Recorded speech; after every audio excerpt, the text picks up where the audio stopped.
Introduction. Especially lately, commentators have indulged in a kind of rueful sentimentality about the nature of argument.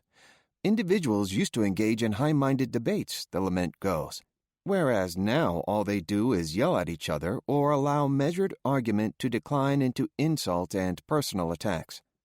Yet people proverbially counseled against arguing about either politics or religion long before social media turned raging about both into a narcotic pleasure.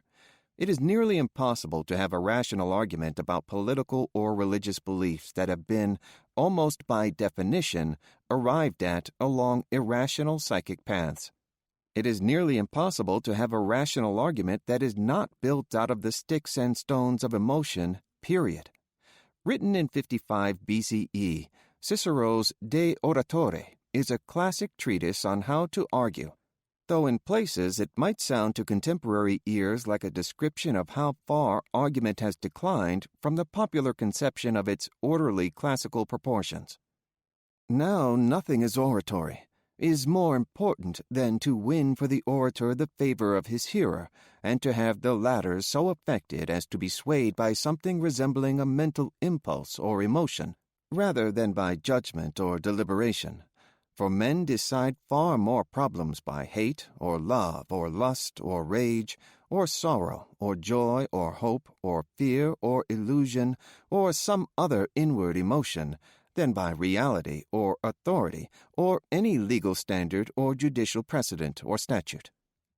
Contrast this with Barack Obama lamenting in his presidential memoir that while in the White House, he came to realize that, whether I liked it or not, people were moved by emotion, not facts. This is an idealized understanding of the role of feeling in argument. As for those Apollonian days of calm, rational public debate, Caesar was murdered, not debated, that March day on the floor of the Roman Senate. In 1856, a pro-slavery member of the House of Representatives strode into the Senate chamber and caned the anti-slavery Republican senator from Massachusetts, Charles Sumner, nearly to death. In the British Parliament, jeers and booing are common from the back bench, and although an elegant riposte has often clinched an argument, gross insults sometimes erupt. Then Prime Minister Margaret Thatcher was called a sex-starved boa constrictor on the floor of Parliament, a cut upon which any Twitter troll would cast a longing eye. Emotionally charged manipulations of the truth were present in our hallowed deliberative halls before Twitter. Covering the Senate confirmation hearings for Justice Samuel Alito in January 2006, I ran, along with a gaggle of journalists, after Alito's wife, Martha Ann Baumgardner, when she fled the chamber seemingly in tears following an aggressive question about her husband's stance on abortion. When I reached her after she stopped running, standing a few inches away from her, I watched as she removed her hands from her face. Not only were her eyes dry, she was smiling. The theatrical scene had the desired effect of derailing an argument in progress. Argument is as Dionysian as it is Apollonian. It is ironic that many of the same people who decry the disappearance of calm, rational debate enthusiastically assent to the theories of the Israeli psychologist Daniel Kahneman and Amos Tversky, who posited in highly influential academic papers they published throughout the 1980s that the myriad ways in which reality is irrationally framed influence how we interpret reality, which is another way of saying that an argument is too influenced by extraneous factors to be rational. The choice of a word, the inclusion or omission of a detail, an inflection of sincerity or irony, the tone of a voice can determine our response to even the most critical decisions we must make in the course of our lives. However, the opportunities for the application of a cognitive frame are nearly limitless. Frame 1. Argument explodes the artifice of framing by its conscious transformation of social manipulation into formal persuasion. Frame 2. Argument restores free will to human affairs by replacing the reductionist premises of Kahneman and Tversky with a process of transparent, rational deliberation. Frame 3. the concept of framing assumes that people don't recognize when reality is being framed. Therefore, the concept of framing itself is the product of a narrowly framed understanding of human nature. In other words, you could even frame the concept of framing to make one type of argument or another. Argument lives as a rational as well as an emotional activity after all. Social dynamics may be saturated with subtle modes of argumentation, but argument is in our flesh and blood. In Mysticism, her classic study on the subject, the Anglo-Catholic writer Evelyn Underhill writes that the beginning for human thought is, of course, the I, the ego, which declares in the teeth of all arguments, I am. She adds, the uncertainties only begin for most of us when we ask what else is. Yet, for all of us, we begin asking what else is as soon as we are able to speak. And from Descartes on, even the formal structures of philosophical thought have been dedicated to demonstrating that we cannot prove that we ourselves exist. In such a situation, where argument is woven into biological existence itself, a beautifully constructed argument possesses the ragged contours of human life. Bound up with the urgency of living, argument is as much an autobiographical process as it is an intellectual construction and a rhetorical art. Because our very life is an ongoing argument about the value of our life, the way we argue tells a story about who we are. Take the philosopher Spinoza. As the child of Dutch Marranos, who was later excommunicated by the Dutch Jewish community for, among other things, his attraction to Christian ideas, Spinoza lived out a divided nature. Born Baruch Spinoza, he changed his first name to Benedict after his expulsion. No wonder he refused to accept Descartes' segregation of mind from body, arguing instead for a picture of reality in which God's pantheistic presence provided a bridge between the two. And no wonder he was the only philosopher to explicitly use Euclid's geometrical method in making his arguments in his Ethics. The geometrical method gave explicit expression to the two sides of his nature, Jewish and logical, Christian and abstract, while also providing an intellectual resolution to his rivenness. In Against Interpretation, her seminal essay making a case that the meaning of art lies not in the imposition of any kind of stable, articulable meaning, Susan Sontag argues that a work of art is indistinguishable from its form. Thus, a work of art cannot be captured or classified. Sontag herself was queer before that became a defining or undefining social term. Like the thesis of her argument, her sexuality could not be captured or classified. Consider the lilies of the field, how they grow. They toil not, neither do they spin. But give two lilies the double-edged blessing of consciousness, and within minutes they will be arguing with each other. And each lily's argument will be the expression of its unique, particular existence. This fact of disputation being as primal as what Christians call original sin is what the French Catholic writer Charles Péguy meant when he said that everything begins in mystery and ends in politics. Years ago, the New Yorker magazine ran a cartoon that depicted a grid composed of small squares extending infinitely in all directions. Each square was occupied by a person. There were no empty squares beyond the square that each person stood on. In the front row, one man is turning to the man standing next to him and saying, "Excuse me, sir, I am prepared to make you a rather attractive offer for your square." To exist is to argue your existence. Familiar types of argument come to mind: the forceful speech, the mordant polemic, the debater pressing a point with a breathtaking flourish, the carefully staged summation to a jury. These are the forms argument takes as a consciously practiced art. But simply occupying a space in the world as a human being is an argument with a society that needs to know we exist. "Attention must be paid," cries Willie Loman's widow at the end of Arthur Miller's Death of a Salesman. No matter what place we occupy in life, there are moments when we have to make the same argument on our or someone else's behalf. To a spouse, a lover, a friend, a colleague, a business connection, a doctor, a cop, a judge, a neighbor, a stranger turned adversary by a sudden change of circumstance. I know my own heart, and thus I understand all humankind, postulated Jean-Jacques Rousseau at the beginning of his Confessions, one in a long line of autobiographies from St. Augustine's to Ta-Nehisi Coates that demonstrate how a particular life is really an argument for that particular life. Hineni, says Moses and Abraham when Yahweh asks, "Where are you?" They are not saying, "I am here," but rather, "I am in this moral position in life where I am ready and willing to do your bidding." In everyday life, the response to a divine being asking such an existential question would be an argument. The response might be, "I am not ready for this, and this is why." Or, as Gloria Gaynor sang in another context, in another argument, "I'm not that chained-up little person still in love with you." Or the call might cause a different argument.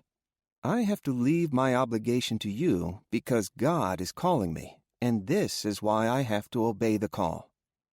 "Hier stehe ich," proclaimed Martin Luther. "Here I stand," thus turning the richly ambiguous "here I am" into a defiant Protestant argument that has raged intellectually and also bloodily for centuries. We all say, or refuse to say, "Here I am," or "Here I stand," in one way or another, every minute of our lives. Then we argue for or against the consequences. That it was suddenly and obviously there, a person not from another town or from a different country, but from life itself, the simplicity of that was communicating to him a clarity and precision of purpose, is how the novelist Ian McEwan describes the effect that witnessing the birth of a child has on its father.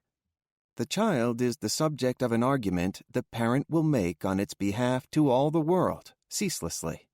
With its appearance, the child begins its own argument.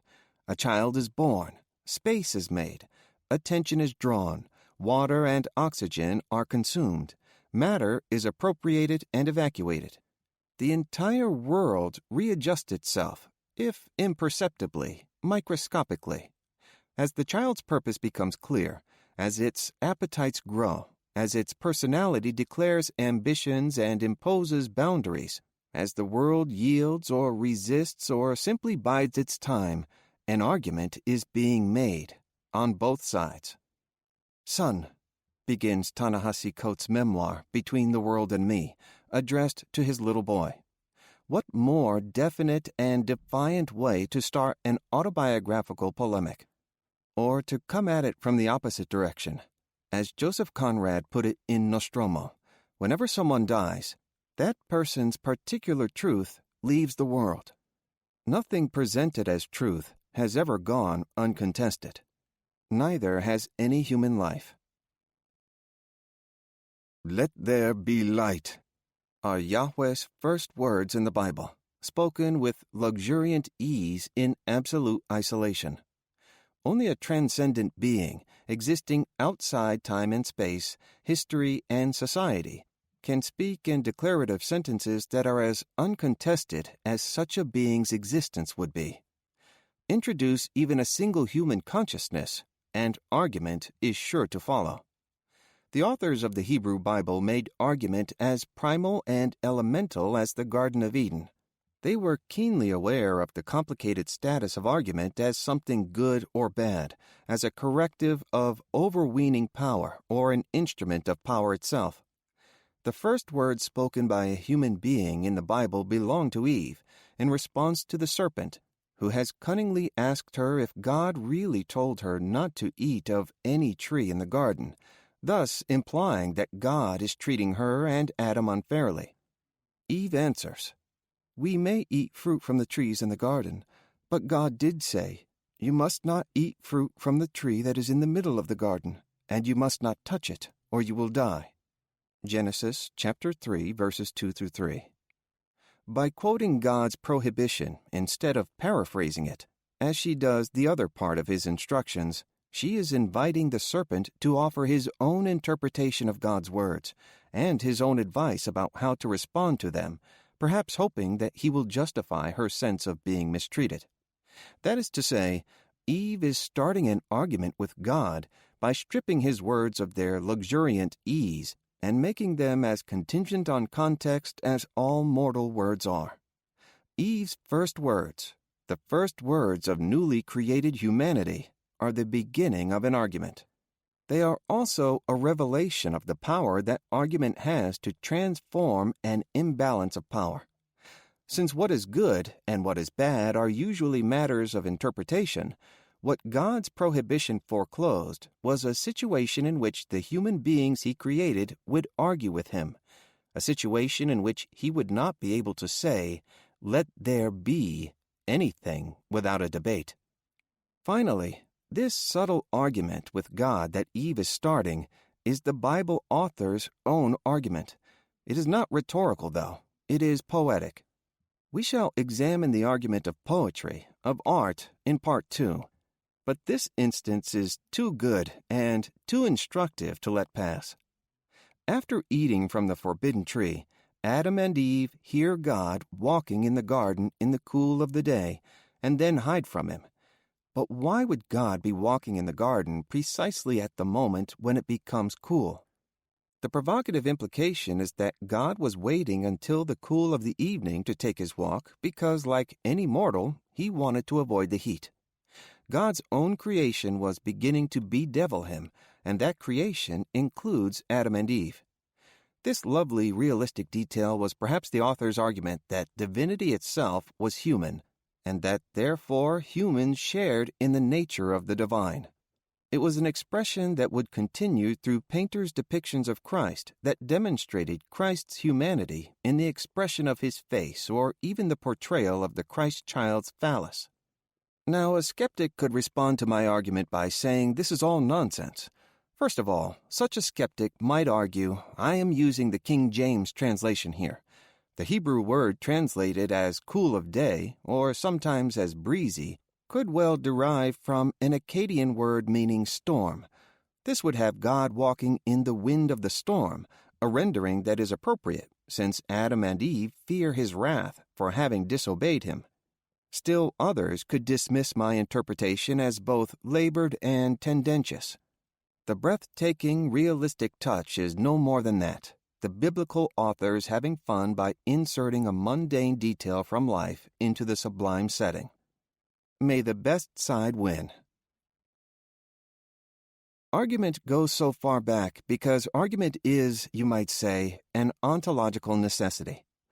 A standard definition of ontology is, in part, an effort to prove that what seems to be an abstraction actually exists. Your spouse or partner argues with you about your habit of leaving crumbs on the kitchen table after lunch because she or he is trying to make the idea of a clean and tidy house a reality. And if that argument actually hides a deeper argument between the two of you about your relationship, then you are both struggling to make suppressed desires real. Lawyers in a courtroom, two neighbors, each of whom feels wronged by the other, corporate board members, presidential advisors, participants in the monthly Board of Education meeting, drivers backing up into each other in a parking lot, the tradesperson who is feeling abused, the homeowner who is feeling cheated. Each party has a concrete goal in mind at the end of the argument. With the exception of lawyers in the courtroom, these situations might never rise to the level of argument, of course. Some might remain quarrels that never rise to the level of a dispute. Argument relies on logic, rhetoric, evidence, artful self-presentation. Two people shouting at each other in a supermarket is no more an argument than reaching across the board and grabbing your opponent's king in a game of chess. Shouting is usually the product of an ontological error. Your absolute certainty that you are right blots out the existence of the other person. War is not, as the bromide goes, the continuation of politics by other means. War is the conviction that a cause is too good or too desperate for the empathetic, in the sense that you must inhabit your opponent to understand your opponent, art of politics. The almost proverbial shout and scream fest that the Internet has become is the product of this conviction that other people do not exist. It is the consequence of a technology that reduces other people to pliable, Gumby-like figments of the imagination. In terms of argument, the Internet is one of the grossest ontological errors of our time. An argument conducted in words, as we shall hear, arguments can also be made in pictures, music, and verse, has to be not just the sharpest rebuttal of an opponent's position, it has to be the fullest understanding of an opponent's position. Argument lies at the heart of the human imagination, so it is not surprising that in the realm of religion, argument is central. Argument can either validate the tenets of a religion or pose a grave threat to it. It is never far from the minds of religious scholars and authorities. The Quran says warily, "Man has ever been, most of anything, prone to dispute." Islamic scholars list several types of argument, ranging from the rich and productive to the petty, destructive, and impoverished. A commendable argument proves the truth by means of evidence. Discreditable arguments come in several forms: dispute to conceal the truth, dispute to show one's merit and belittle others, dispute that causes enmity, dispute that usurps the rights of others. It is significant that, for the most part, dispute leads to trouble. According to the Quran, the Prophet Muhammad said, "I guarantee a house on the outskirts of paradise for one who abandons arguments, even if he is right." Hinduism recognizes three different types of argument: Vada, Jalpa, and Vitanda. The most respected arguments, Vada, rely on the practitioner's honesty and openness about their aim, and how well they employ the art of argument, maintain decorum, and show respect for the opponent. But these are not the types of arguments the architects of Hinduism focused on. They were more interested in the manifold actuality of argument. Vada, in fact, is not really an argument. Rather, it is an amiable conversation between two parties who are not committed to making their point of view prevail. Vada becomes possible only when there are two persons of equal merit and standing. Think of two mothers putting their heads together to resolve a conflict between their young daughters in pre-K. Vada is the ongoing, careful negotiation we make with reality every day of our lives, a gentle persuasion that never rises to the level of argument. Jalpa and Vitanda, by contrast, are arguments. They are made with the goal of winning, and neither one sticks to the intellectual or behavioral decorum of debate. The aim of the first is to use any rhetorical means necessary to demolish the opponent's position. No full understanding of the opponent's position here. The second also aims for absolute victory, but in addition, the arguer strives to shame and humiliate the opponent. A literary editor once told me why he was particularly proud of a polemical book review he had written years before. "I called X's book weak but important," he said. He added with a satisfied smile, "that weak really got to him." That is Vitanda. In politics, in screen-dominated social life, Vitanda seems to have almost entirely displaced rational argument. One reason for this development is that, in the West at least, a long process of unmasking, in academia, in the media, in popular culture, has now led to a general belief that behind all the forms of law, custom, and civility stands the naked lust for power. It sometimes seems that who gets to say what on which platform makes power, status, and authority more naked issues than ever before. But the truth is that imbalances of power have always been tangled up in the sources of arguments, major and minor. Socrates, for example, invented his method to discredit the socially powerful sophists.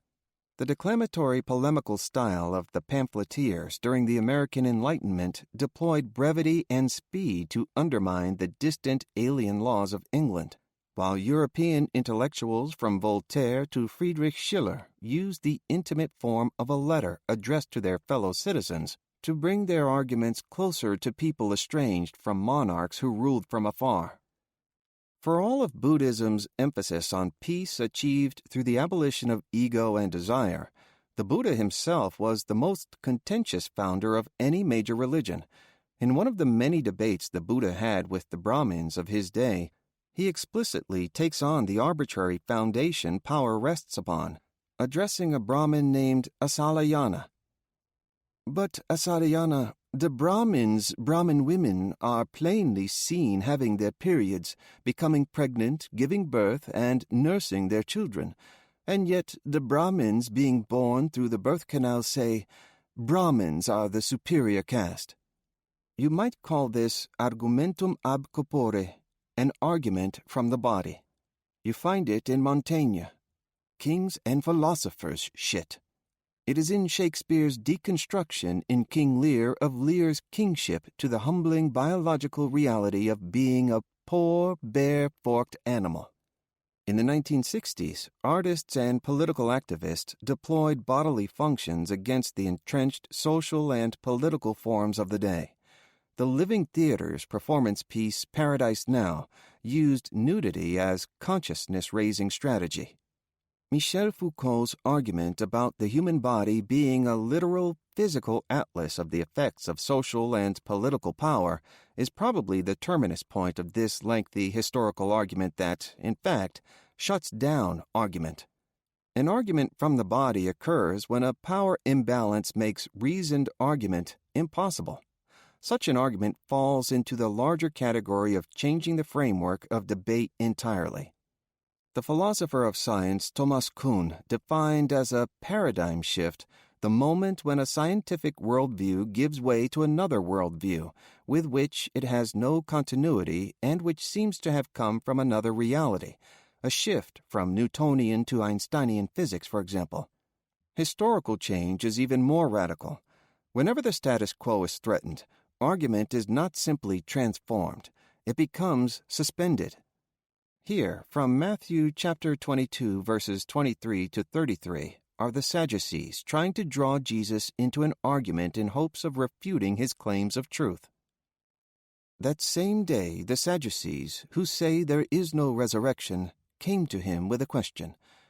"Teacher," they said, "Moses told us that if a man dies without having children, his brother must marry the widow and raise up offspring for him. Now there were 7 brothers among us. The first one married and died, and since he had no children, he left his wife to his brother. The same thing happened to the second and third brother, right on down to the 7th. Finally, the woman died. Now then, at the resurrection, whose wife will she be of the 7, since all of them were married to her?" Jesus replied, "You are in error, because you do not know the Scriptures or the power of God.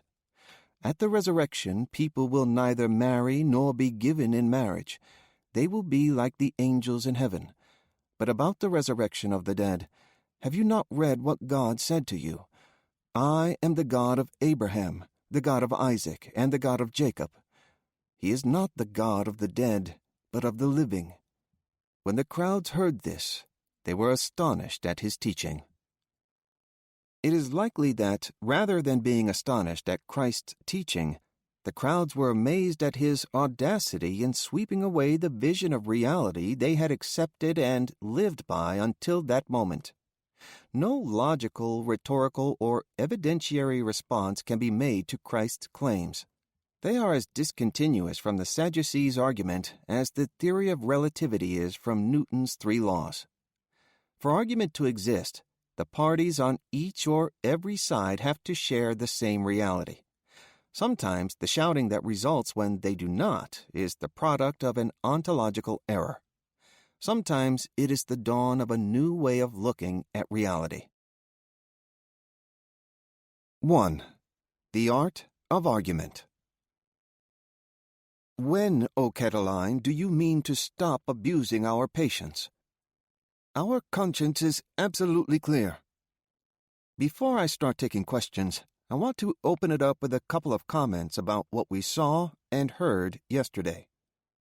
The first sentence is from one of Cicero's famous Catilinarian speeches, in which he makes his argument on the Roman Senate floor against Catiline, a senator accused of plotting a coup d'etat. The legendary Roman polemicist uses our to identify himself with all Romans, to present all Romans as being manipulated, and to make Catiline stand in isolation outside the community. In the second sentence, Benito Mussolini, in his speech to the people of Rome, delivered after Italy's declaration of war on France and Britain, employs the first-person plural pronoun to create the illusion that the dictator and the people have fused into a single, mighty will driven by a pure conscience. The third example is the first sentence of Barack Obama's 2008 speech about race, a speech that weaves, like American democracy itself, from I to we to they and back again, the speaker's first person fluidly changing place with the country's first person plurality. The first person plural pronoun audaciously implies that the speaker is but a vessel of collective truth, a truth validated by his own experience, at once singular and inclusive. Obama seemed to have resigned himself to the fact that feeling, in this case democratic feeling, is the midwife of a convincing argument. As a rhetorical tactic, we seems like a quaint convention of yesteryear. It reached a peak of self-conscious utility in the writing of the literary critic Lionel Trilling during the heyday of the post-war liberal consensus. When we say that a movement is bankrupt of ideas, Trilling wrote, we are likely to suppose that it is at the end of its powers. Trilling's we, however, was not Obama's we. It was not the idealistic embodiment of the general public. It was the we of a small intellectual caste, highly influential in its own rarefied precincts. That authoritative we, glowing with the cachet it confers, has always been a highly effective strategy of argument itself. When the New York Review of Books ran a 600-plus word reply to a piece Joan Didion had published there, Didion responded with 2. Oh, wow. Behind her insouciant gesture was Didion's membership in a coterie that had the power to publish or not publish the reply to Didion's essay in the first place. But embedded in Didion's dismissive back of the hand was not only her declaration of belonging to a dominant social group, she was also making it clear that she was a registered practitioner of a dominant intellectual style. Before you leave the house, look in the mirror and take one thing off, Coco Chanel advised young women. If you've got it, Didion was saying, it is déclassé to flaunt it. Better to leave it out altogether. As we shall hear, the power of an argument is often certified by the exclusiveness of a style. Yet we did, and sometimes still does, serve an even more important argumentative purpose. Leaving aside the question of power that the first-person plural raises, we performs, among other things, the simple function of establishing a shared reality. We meant that fundamental facts did not have to be debated before an argument could begin. The two sides didn't disagree on whether a pandemic existed, for example. At one time, people didn't even disagree on what constituted unpublishable expressions of raw emotion. When the virtual Democratic National Convention in the summer of 2020 used "We the People" as its motto, one thing certain was that at least half the country did not consider itself included in the collective pronoun in that context. Psychologists use the term source monitoring to describe the process by which people distinguish between the sources of a particular memory. Is it based on real events or derived from a dream? Did it arise from an overheard story or from a movie or a book? One of the effects of trauma is that source monitoring goes haywire. Awash as we are in social media that offer a teeming hodgepodge of information, entertainment, fabrication, prevarication, rumor, and propaganda, it sometimes seems as though society itself has been traumatized by the dissolving boundaries of what is considered real. We can hardly exist when I is so fluid. That is the general situation today. It is what argument is up against. But this predicament makes an authentic argument all the more necessary and essential. Machloket lashem shemayim, the rabbis say in the Talmud. Argument for the sake of heaven. It is an argument made for the sole purpose of getting at the truth, without consideration of power, status, moral rightness, or reputation, all factors that can ruin a shared understanding that the facts in question are genuine facts. Though the post-war liberal consensus has gone the way of the typewriter and the telephone, people making an argument still use we or our for good or ill, not only to invoke a shared reality with their audience, but to imply that their argument is a neutral search for the truth. The premise might be easily used for disingenuous purposes, but that only proves its power. Robert Frost said that a poem begins in delight and ends in wisdom. A cogent argument begins in the private delight of an I, roused to intellectual action, and ends with an urgent appeal to the collective wisdom of we. The exclusiveness of style. In the turbulent July of 2020, Harper's Magazine published a short document signed by 143 writers, journalists, and academics called A Letter on Justice and Open Debate.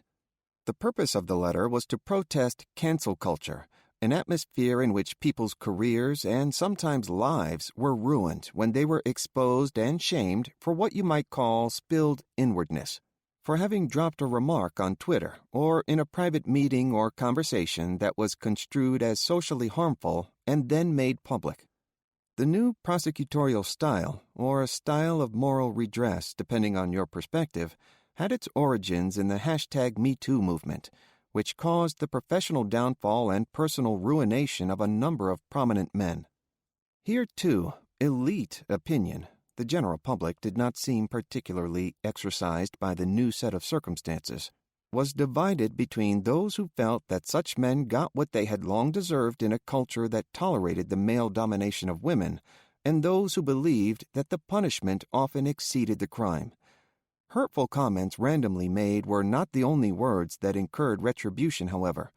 In the fall of 2018, a writer named Ian Baruma, the editor of the New York Review of Books, appeared to have been forced to resign for publishing a long, self-exculpatory essay by Jian Ghomeshi, a Canadian media personality who had been acquitted of sexual assault charges 2 years earlier. Then, in June 2020, James Bennett, the editor of the New York Times editorial page, was fired by the liberal newspaper after he published an op-ed by Tom Cotton, Republican senator from Arkansas, arguing for the use of the American military in repressing the violent riots that had followed some of the Black Lives Matter demonstrations. In retrospect, the febrile arguments set off by both incidents are studies in how personal the true causes of public arguments can be. In response to an interviewer who asked about the allegations made by more than 20 women that Ghomeshi had punched, choked, and bitten them, Baruma remarked that sexual behavior is a many-faceted business. And Bennett was in an intense, if discreet, competition for the paper's top editorial position, soon to be vacated, as well as the principal figure in a potentially onerous defamation lawsuit being pursued by Sarah Palin against the Times. The cause being an unsigned editorial into which Bennett had inserted a statement accusing Palin of inciting the shooting of Congresswoman Gabby Giffords in 2011, a factual error that Bennett had had to publicly apologize for. Still, the professional demise of both men happened as highly visible instances of exposure, shaming, and revenge were accelerating. And in the eyes of the Harper's writers, this new phenomenon of instant public reprisal driven by social media posed a threat to free expression. They declared that the free exchange of information and ideas, the lifeblood of a liberal society, is daily becoming more constricted. Liberal culture, the writers argued, had hardened into intolerance, punishment, and shaming of those with opposing views. The letter is just over 500 words and uses some form of the first-person plural pronoun 18 times. The use of the first-person plural pronoun, of course, always raises the question of who that we represents. In the letter, the identity of we is transparent. It is meant to stand for the supposedly elite group of signatories who are presuming to write on behalf of the country's highest ideals. This declaration of we immediately establishes a framework of power alongside a specific rhetoric of argument. Thus, it raises proprietary questions about the language of formal, public argument. It bears repeating, argument is not some high-minded, rarefied form of human interaction. It is shaped by the historical context in which argument is practiced, and the language of a particular moment in time shapes the arguments of that time. You can find another indication of the Harpers' signatory status beyond the collective pronoun in the style of their argument. Steeped in irony and paradox, it has one goal: to prove that its opponents are in truth practicing what they are preaching against. That polemical tactic is an exceptional moment in the history of rhetoric. Not once in Aristotle's exhaustive survey of the techniques of persuasion does he discuss using opponents' own premises, not their conduct but their intellectual premises embedded in their very language, against them. Aristotle's omission is curious, since the principle of dramatic irony, in which the ancient Greek audience was able to comprehend a character's destiny while the character remained unaware of it, was inscribed in his intellectual genes. Yet the idea that the construction of an argument ironically undermined it, or that an argument led to a conclusion that paradoxically annulled it, never seems to have occurred to him. In our time, however, an argument resting on the principle of irony and paradox has been the style of American intellectuals for about 70 years. After the Second World War, the American liberal intelligentsia became divided into roughly two sides. On one side were liberals who shunned communism. On the other were progressives, who often marched under the liberal banner, yet either tolerated communist values or embraced them. The situation was further complicated by the fact that some progressives knew about Stalin's atrocities but remained communists, while others opposed Stalin but stayed sympathetic to communism. The latter group were known to those who opposed communism as fellow travelers. To round out the complexity, a subset of people existed who referred to themselves as anti-communists.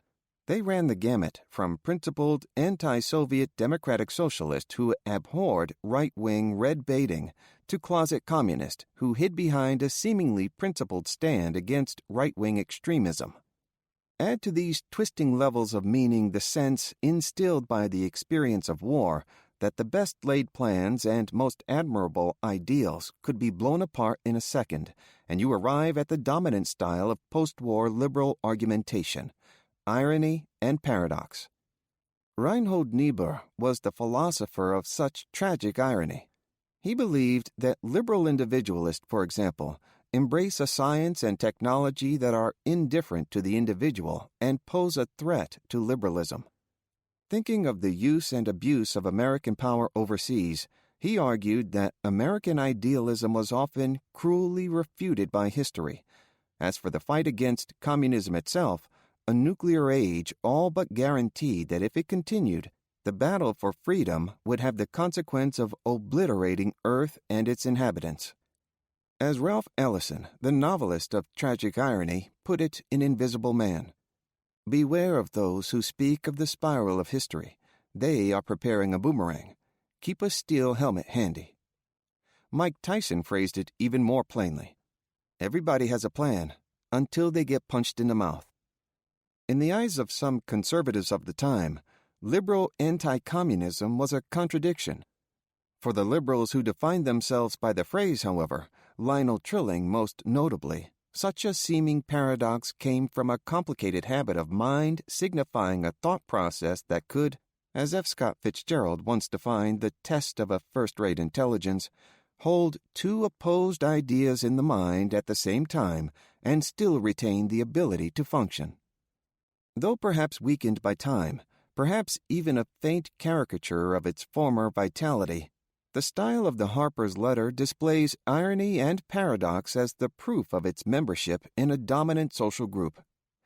Describing their adversaries' commitment to exposing and rooting out injustice, the Harper's signatories write, "This needed reckoning has also intensified a new set of moral attitudes and political commitments that tend to weaken our norms of open debate and toleration of differences in favor of ideological conformity. As we applaud the first development, we also raise our voices against the second." The signatories say they welcome the new social movements.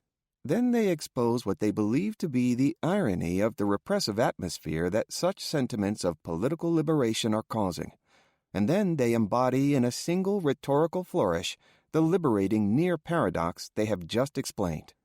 As we applaud the first development, we also raise our voices against the second. The impression they are attempting to make is clear. Not only are the signatories arguing for intellectual tolerance of opposing views, they are, in their language, they applaud while they protest, practicing them. They are, they believe, laying bare a paralyzing Niebuhrian tragedy. The protesters' dreams of equality and justice will lead to conditions that will, in Niebuhr's phrase, cruelly refute them. Resistance must not be allowed to harden into its own brand of dogma or coercion. Beware the boomerang of history. After warning that resistance is becoming its own brand of dogma or coercion, the Harper signatories assert that this style on the part of the new resistors is precisely one which right-wing demagogues are already exploiting. You think, they are saying to their opponents, that you are combating your adversaries. In fact, you are enabling their tactics by practicing them yourselves. This prepares us for the conclusion of the letter, in which the writers assert an absolute equivalence between the repressive government of a fascist state and the intolerant society created, in their eyes, by liberal excesses. Not long after the Harpers' letter appeared, a response was published in an online magazine, The Objective. The difference between the two arguments is something like the difference between the Sadducees' challenge to Jesus and Jesus' stunningly unconnected response. Just as the Sadducees seek to undermine Jesus' idea of the resurrection by interpreting it in a literal, worldly, almost humorous way, will we have to keep passing around our one wife among ourselves? The Harper signatories attempt to instruct their adversaries in the ironic contradictions of their position. Don't you see that you are as repressive as the most repressive politics?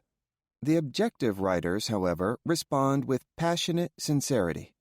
Whereas the Harper's letter abounded with the first-person plural, the Objective's response uses one form or another of that pronoun a mere 7 times, though the response is 3 times as long as the original letter.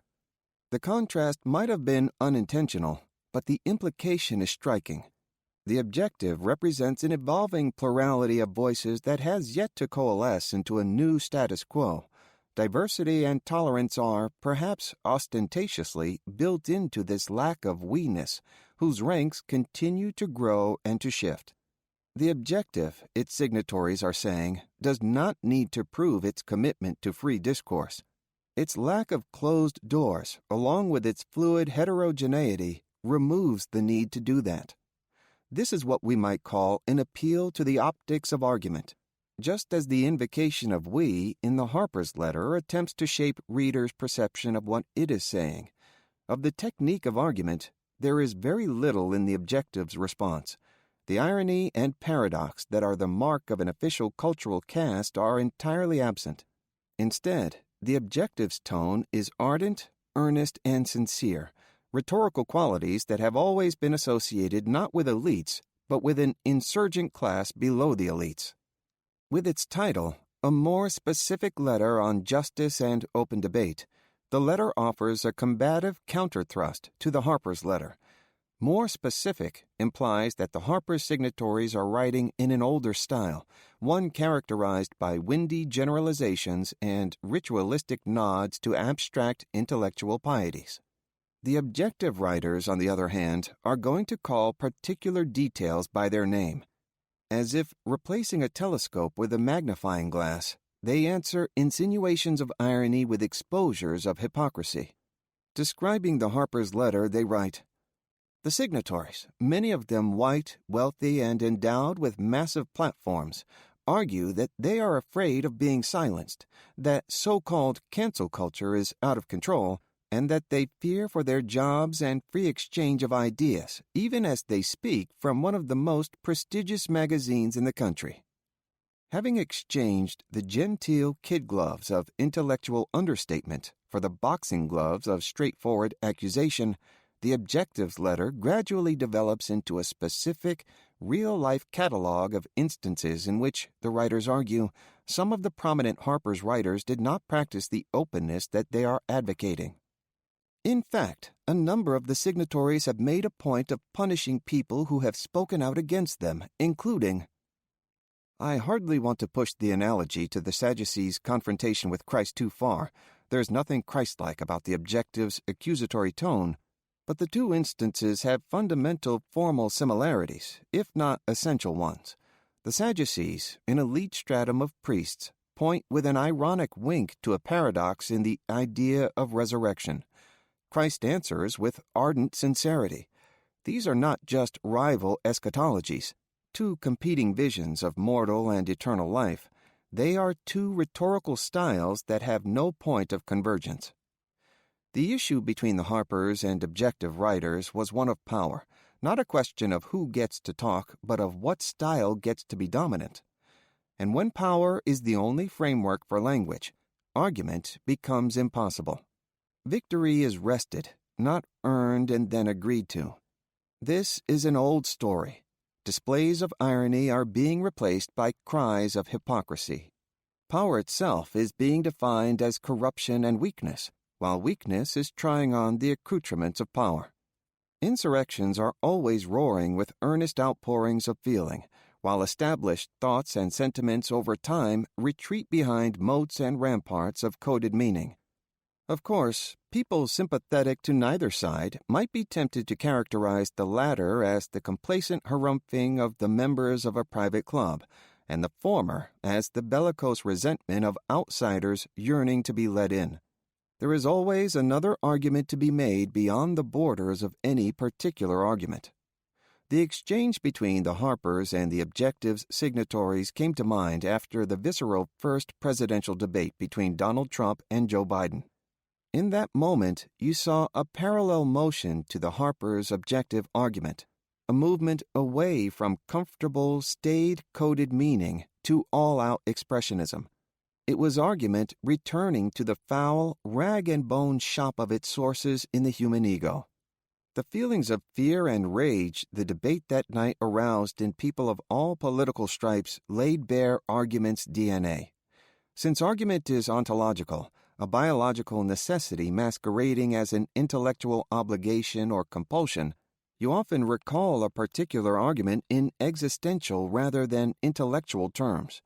You walk away from an argument never remembering its specific elements, but feeling intensely whether you have been vanquished or vindicated. As Cicero knew, the emotional aftermath of an argument is more vital to its success than its content. The most effective arguments use reason and judgment to displace reason and judgment with feeling. This is why in Shakespeare's Julius Caesar, Mark Antony ends his cunning funeral oration over Caesar's body by allowing his audience to sink into the emotional condition his argument has created for them. O judgment, thou art fled to brutish beasts, and men have lost their reason. Bear with me, my heart is in the coffin there with Caesar, and I must pause till it come back to me. Act 3, Scene 2, lines 114 to 117. At the presidential debate that night, both candidates spoke in a language of feeling that left it to the audience to find words to describe it. The formal niceties of an argument masked the emotions and ego energies animating it, but that night the niceties were stripped away. It was a presidential debate directed by David Lynch. Blue velvet meets red burlap. But it could have occurred only at a moment when the dominant rhetorical style that sets the tone for public argument was in flux. For Trump himself had assimilated the energies, or was it the reverse, of the Objective's insurgent tone. In watershed moments, argument returns to its ragged, street-fighting roots. Good, but not nice. It was John Locke, in his Essay Concerning Human Understanding, the seminal document of democratic psychology, who laid out what are now known as the ad fallacies in the logic of argument.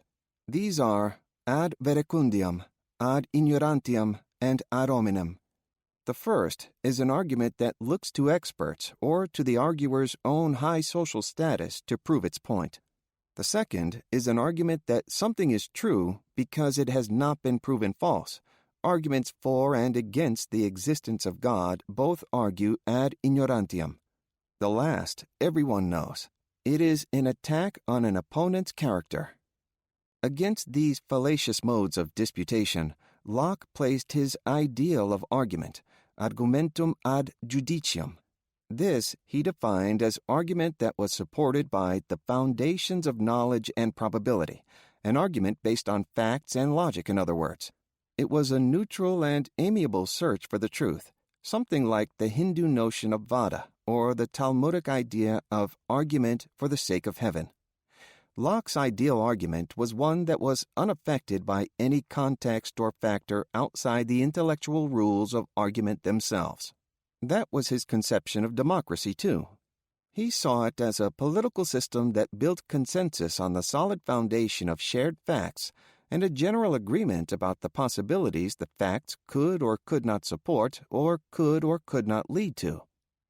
For human beings, however, fallible creatures that we are, the so-called fallacies of argumentation operate more like essential tips on how to mount an effective argument. If we were all rational, logical beings, guided by the greatest good for the greatest number of people, then we would easily be convinced by rational, logical argument based on knowledge and reasoning. But as Aristotle knew, we are amalgams of feelings, impulses, and intuitions. So much energy is spent these days pining for the lost art of argument, as though the Apollonian ideal of debate had been replaced by the three ads, the most frequent falling off being the ad hominem argument. People who implore us plangently to put argument back on top again sometimes claim a distinction between argument and persuasion. Argument in this formulation is good. Persuasion is bad. Argument presents a person's case for something based on Locke's ideal of evidence and logic. Persuasion, on the other hand, relies on dishonest advertising, crooked political rhetoric, outright propaganda. Sometimes the distinction is reversed. Argument is associated with a strident, solipsistic propounding of a thesis that amounts to an obsession, while persuasion gently appeals to the rational mind. But argument has always been suffused with emotional appeals, illogical leaps, personal attacks, misrepresentations of an opponent's position. Recall the bad Aristotle. Cicero, who advised that, when you have no basis for argument, abuse the plaintiff, wrote in De Oratore, for purposes of persuasion, the art of speaking relies wholly upon three things: the proof of our allegations, the winning of our hearers' favor, and the rousing of their feelings to whatever impulse our case may require. The proof of our allegations conforms to Locke's standard of evidence and logic, while the winning of our hearers' favor encompasses the tactical use of we and the power of style. The rousing of their feelings to whatever impulse our case may require is the dark part. It permits the use of the three ads along with whatever else might appeal to the emotions of the audience. Cicero is at pains to point out that the most effective way of manipulating the audience is to make people aware of at least one of the manipulative techniques, the better to conceal the other two. That way you can coax listeners into relaxing their vigilance. And because there are three methods of bringing people to hold our opinion, instruction or persuasion or appeal to their emotions, one of these three methods we must openly display, whereas the two remaining methods should be interfused throughout the whole of the structure of our speeches like the blood in our bodies. To return to Mark Antony's funeral oration in Julius Caesar, that speech is an example of an argument that plays on the emotions of its audience while seeming to respect the preconceived notions of its audience. By repeating, "Brutus is an honorable man," again and again, each time after gently insinuating the opposite, Antony performs the remarkable feat of using the audience's own outrage to refute its own bias. but only one of the three methods of bringing people to hold our opinion is apparent in this case: the winning of our hearers' favor, the power of Mark Antony's style. Closer to home, I myself have tried to manipulate you, dear listener, while seeming to make an impartial argument. In the previous paragraph, where I described the desire to recapture what I call the lost art of argument, I tried to give the impression that I was presenting that case neutrally, but I deliberately chose language that was anything but neutral. I wrote that such people were pining for the lost art of argument, whereas if I were one of those people, I would describe us as hoping for its restoration. Pining connotes a mind destabilized by forlorn wanting, while hoping is a positive state to be in. I referred to such a conception of argument as Apollonian, thereby dismissing it as fantastical. I said these people implore us plangently to put argument back on top again.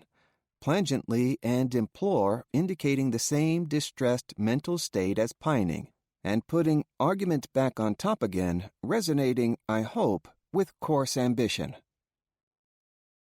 No effective argument has ever been a model of either logical and evidentiary probity or politeness. If the best arguments were people, they would have the temperaments of prophets. They would be good but not nice, lamenting, like the writers of the Harper's Letter, what they called a rising counterculture driven by a fundamental belief in power that chills open debate. The editors of The Economist recently argued for a return to the time when American leaders like Frederick Douglass and Martin Luther King relied on vigorous protest and relentless argument, a time when liberalism prevailed because its adherents believed in progress through argument and debate. But in fact, suspect any argument that uses in fact as if the point the arguer is trying to prove were a settled feature of reality. Douglass's arguments often depended on his heart-rending account of the suffering wreaked on the bodies of slaves by Edward Covey, a Negro breaker, and on Douglass's description of his life-changing defiance of Covey. As for King, you could count the times he actually debated someone on the fingers of both hands. His speeches were appeals to the heart and to the ear. The most cogent part of his argument was the great numbers of black people he summoned to marches and protests. Its premise was that either black people were empowered or, as James Baldwin put it, the Negroes of this country may never be able to rise to power, but they are very well placed indeed to precipitate chaos and ring down the curtains on the American dream. In other words, the premise of King's argument was that if his argument prevailed, there would be no role for argument to play at all. Both Douglass and King knew that effective argument extended far beyond. I had to pause over the polemical value of far. Does it intensify my point nicely, or does it betray an insecure position by its emphatic quality? The boundaries of shared knowledge and accepted logic. 15 years after Lincoln issued the Emancipation Proclamation, Douglass said in a public speech that Lincoln was preeminently the white man's president, entirely devoted to the welfare of white men. Hopeful of success in the South, King despaired of it in the North, observing even after the passage of the Civil Rights Act and the Voting Rights Act 1 year later that white liberal leaders in the North welcomed me to their cities and showered praise on the heroism of Southern Negroes, yet only the language was polite, the rejection was firm and unequivocal.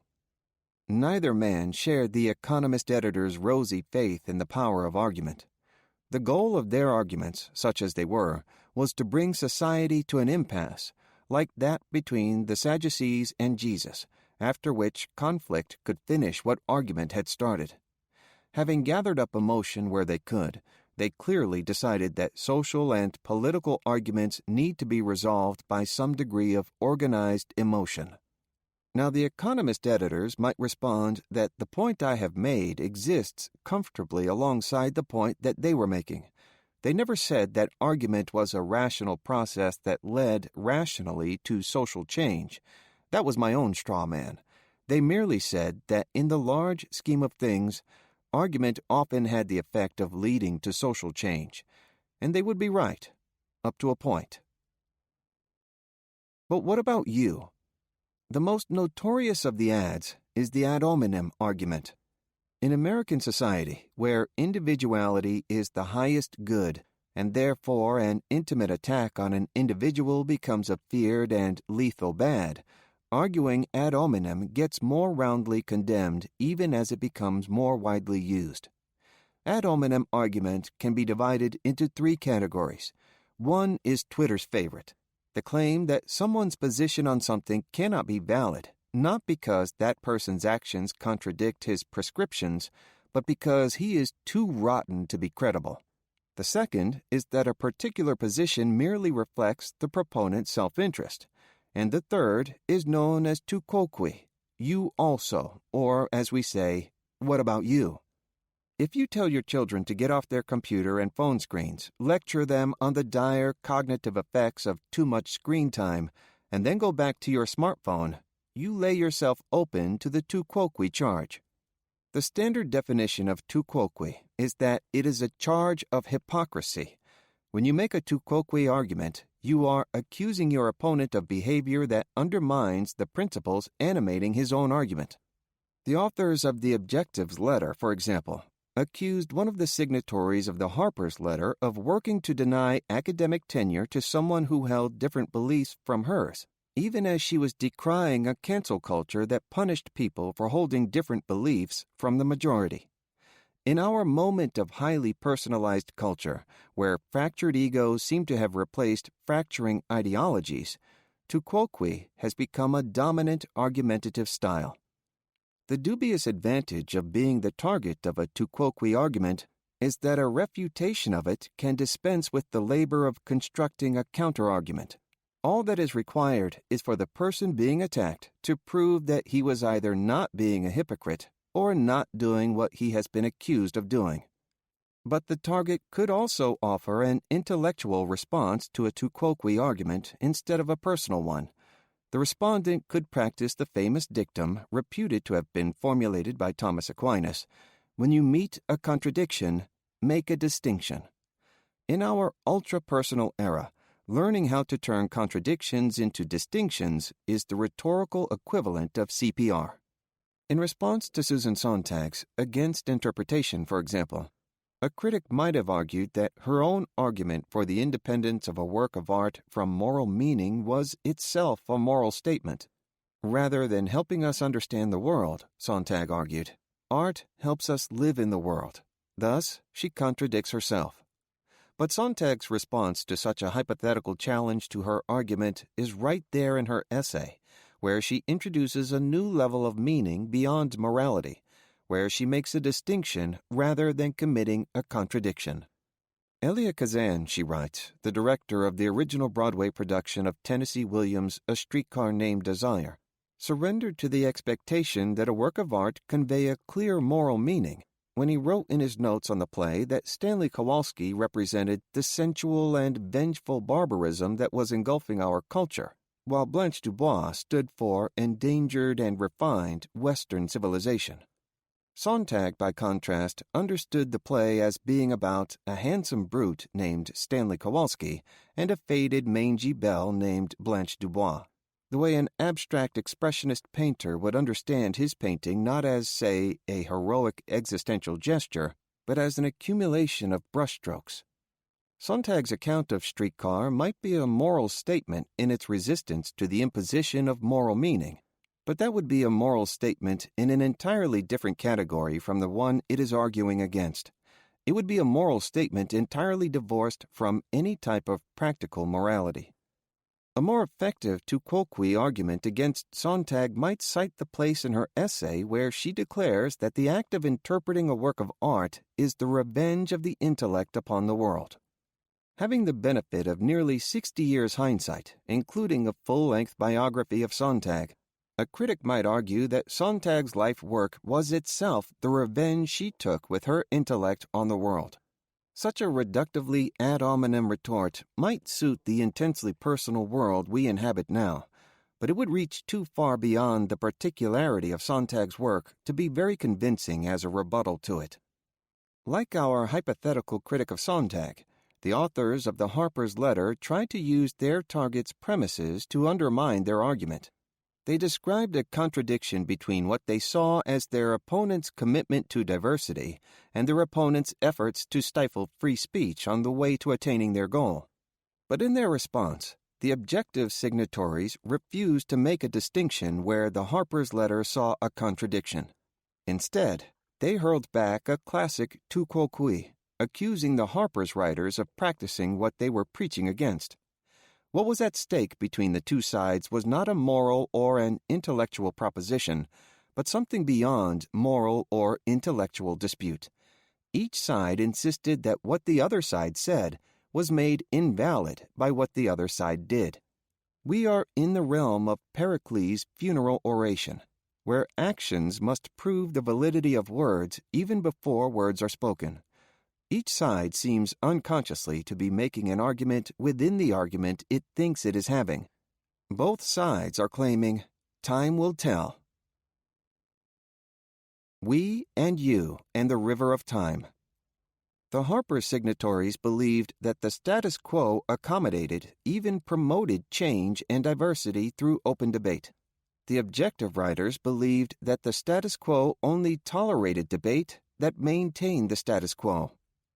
Forgive one more formulation, but you might call this an argument to the past versus an argument to the future. Argumentum ad tempore, an argument to time. From Eve carefully contesting with God in the primal garden, to Aeschylus's Athena arguing with the conservative Furies in the Eumenides, to Cicero taking on a corrupt Roman aristocracy, to Shakespeare's Coriolanus, the patrician deploring the democratic wave of the future, to Martin Luther's 99 Theses refuting the Catholic Church, the underlying shape of an argument is often between two ways of looking at time. You might even say that if argument had a Platonic form or an archetype, it would follow along such temporal lines. To the extent that people still argue about literary fiction, for example, traditionalists favor realism, which assumes that transient social details embody immutable human essences. That is an argument that identifies a changelessness at the heart of time, which consoles us for living lives that always, no matter when we die, end in the middle. Advocates of experimental fiction, by contrast, make an argument for surrendering ourselves to changes in the way the cultural vanguard perceives reality. The intense and critical social arguments raging around the pandemic as I write this are arguments to time. They ultimately present one fundamental choice: accept death as part of life and find a way to keep living, or do everything you can to forestall death, an effort that is also part of life. In the former case, you are born with essential meaning and spend your life striving to uncover it. The past embodies the future. In the latter, you change as your circumstances change. The future takes primacy over the past. In cultural and intellectual life, debate often comes down to a dispute over time. "We stand in need of the moral realism," wrote Lionel Trilling, which is the product of the free play of the moral imagination. The moral realism. The free play of the moral imagination. The definite articles argue that these three qualities have always existed. They are a permanent feature of the human intellect, and they are what serious, Trilling's talismanic word, art must possess. To those certitudes, Sontag replied in against interpretation, "What is important now is to recover our senses. We must learn to see more, to hear more, to feel more." Sontag's now defies Trilling's definite articles. The italicized verbs signifying the operation of the senses carry Sontag's words into experience, into the present, and away from abstractions like the moral imagination. In the same way, the Harper's writers wanted to hang on to a moment in time, while the objective writers wanted to move beyond it. The implications of irony are static. The exposures of hypocrisy are dynamic. Conservative and liberal positions are, in the end, two different ways of looking at time. The agrarian/industrial schism at the heart of American politics, which has mutated into the red versus blue conflict of today, is essentially an argument between staying close to time-honored traditions shaped by the rhythms of nature and using science and technology to propel humanity into a particular conception of the future. The campaign slogans in recent elections offer a guide not just to the country's fundamental division, but to an ongoing argument about past, present, and future. Bill Clinton's slogan was, "For people, for a change." George H.W. Bush's was, "A proud tradition." "Leadership for the new millennium," went Al Gore's, while George W. Bush responded with, "Compassionate conservatism." Obama's first campaign used "Change We Can Believe In" against John McCain's "Country First," while his second had "Forward" to Mitt Romney's "Restore Our Future." And Donald Trump had "Make America Great Again," borrowed from Ronald Reagan, while Hillary Clinton used "Forward Together." Voters did not gravitate to one side or the other merely on the basis of a point of policy. These two distinct visions of society reflect two different attitudes toward the operation of time in human life. You abide by what is eternal, or you embrace change as it happens. This is why, generally speaking, conservatives appeal to older voters and liberals to young ones. Enter inwardness. No politician will ever mention death, unless it is in connection with an opponent. But democratic politics in the 21st century is based on how people regard time, and thus on how they approach the fact of mortality. This is why political argument, like every argument, has to make its appeal on the deepest emotional level. Stephen Vincent Benet's nearly forgotten The Devil and Daniel Webster, once a staple of the high school curriculum, is the only work of American literature that turns on an argument that is also about the art of argument, and particularly about an argument to time. Set in the 1840s, the story has a simple plot. A New England farmer named Jabez Stone, who has fallen on hard times, sells his soul to the devil in exchange for several years of prosperity. After those years are up, the devil comes to collect, and Stone, regretting the deal he has made, hires the celebrated real-life lawyer and orator Daniel Webster to get him off the hook.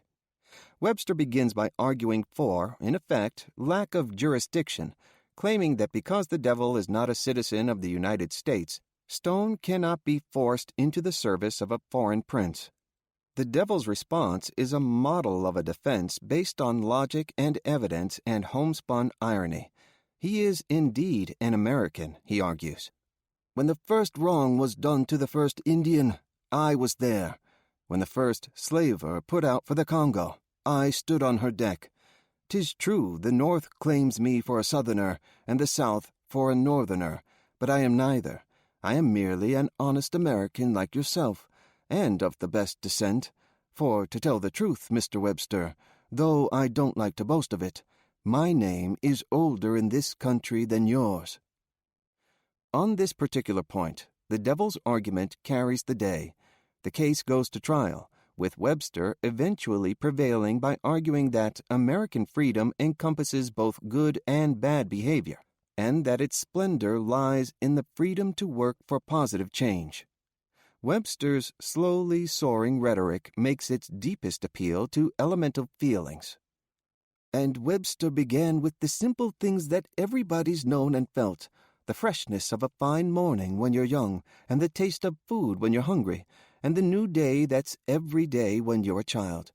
He took them up and he turned them in his hands. They were good things for any man, but without freedom, they sickened. The country lawyer is returning the bounty of a future to everyone on the jury by describing a shared past. He is making an argument to time. Webster ends his summation with this striking passage. As Benet describes it, Webster was telling the story and the failures and the endless journey of mankind. They got tricked and trapped and bamboozled, but it was a great journey, and no demon that was ever foaled could know the inwardness of it. It took a man to do that. It took a man, another human being, to know the inwardness of human experience. That is to say, it is not enough to appeal to your audience. You have to inhabit them, and you have to give them the illusion of inhabiting you too. One powerful way to accomplish that is by invoking a universal past, tenderly shared, in order to establish a common mortality. Let's take a leap into the more recent past and into what has become another work of American folklore. The movie Saving Private Ryan might seem no more than a superb story of war, but it ends as a high-stakes argument to time. In the film's final moments, Captain Miller, played by Tom Hanks, is talking with Private Ryan, Matt Damon, as the two of them face a ferocious battle in which they might be killed. The older man and the young man reminisce about home. Miller says, "Well, when I think of home, I think of something specific. I think of my hammock in the backyard, or my wife pruning the rose bushes and a pair of my old work gloves." No life full of such treasured memories, he seems to be arguing, could be cracked open like a jug of wine and have all its inwardness spill out, as if love and the memory of love meant nothing. When Private Ryan asks him to tell me about your wife and those rose bushes, Miller refuses. "No, that one I save just for me." The two men are having an argument on the most intimate level. Ryan spills out his inwardness to Miller, telling him a ribald story about how he and his three brothers once played a prank on a girl. But there is an undercurrent of violence to the prank, which involves making a travesty of sexual intercourse, the act of conception. It is as if, in the heedless vitality of his youth, Ryan is denying the fact of mortality itself. And the prank took place in Ryan's youth, and implies, at the moment when Miller feels that he has used up all his past, that Ryan will have a future, especially since it seems that Miller has, in effect, taken on the responsibility of preserving Ryan's life at the expense of his own. Most ominous of all, the three brothers who also took part in the prank are now dead. It is all too much for Miller. "No, that one I save just for me." By which he may well mean, my life is just as worth saving, Private Ryan, as yours. Yet death creeps into Miller's sacred memories anyway. He transforms his fear of lying dead on the battlefield into a memory of lying in a hammock. His cherished recollection of his wife pruning the rose bushes is a symbolic dread of death cutting away his fragile life. "We make out of the quarrel with others rhetoric," William Butler Yeats wrote, "but of the quarrel with ourselves, poetry." Miller is arguing with himself, with Private Ryan, and with a world that is closing in on him. Empathy with a punch.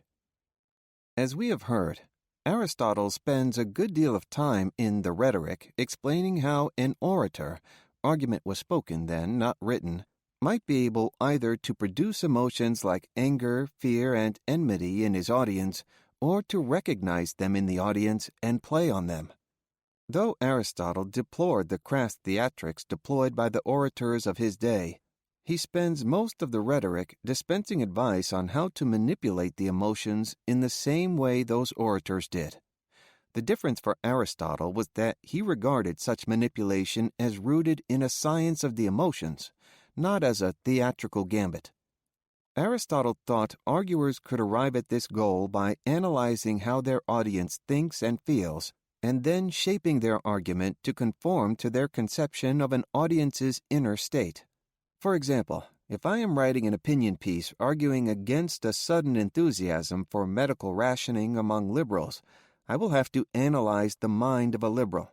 For the sake of argument, let us assume that delicate conscience will be uppermost, followed by the guilty suspicion that we are all implicated in our aversions, followed by a redoubled assertion of conscience. Now I have my main line of argument. I will argue that in advocating for medical rationing, liberals are pushing rationalism to an inhuman extreme and betraying their deepest principles. A touch of irony and paradox here. because they are not considering the strong possibility that factors like race, class, and disability may play a role, unconsciously or not, in the decision to allow a patient to die. Putting yourself in your opponent's shoes in this way has long been a convention of debating. Edmund Burke was widely celebrated for his almost uncanny ability to see every facet of an argument, a gift that was sharpened by both his lifelong passion for the theater and the British convention of requiring the participants of a debate to train for it by switching sides, that is, playing roles. He was so effective at it that A Vindication of Natural Society, his satirical argument exposing the limitations of rationalism, composed by Burke in the style of his intellectual target, Lord Bolingbroke, was believed to have been written by Bolingbroke himself. Burke, however, was Burke. In other hands, such role-playing often comes down to a mechanical, academic exercise in mental agility. There is a more imaginative, intuitive way of arguing, and it has to do with the actor's principal tool. Another Burke, Kenneth, is not well known today. His obscurity is a pity because Burke's rhetoric of motives and, to a lesser extent, his grammar of motives are on par with Aristotle's reflections on argument. Like Aristotle, Burke identified rhetoric with persuasion. As Aristotle did, he found the sources of the art of persuasion everywhere in the human condition, from courtship to the quest for social status to politics and beyond. Burke, though, despite his social scientific language, was thinking not only about the theatrics of emotional appeals, he was thinking about argument as a performance in the theater of social life.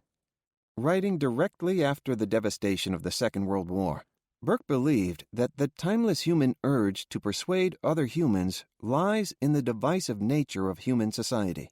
He saw life as a ceaseless conflict, and therefore ceaseless argument.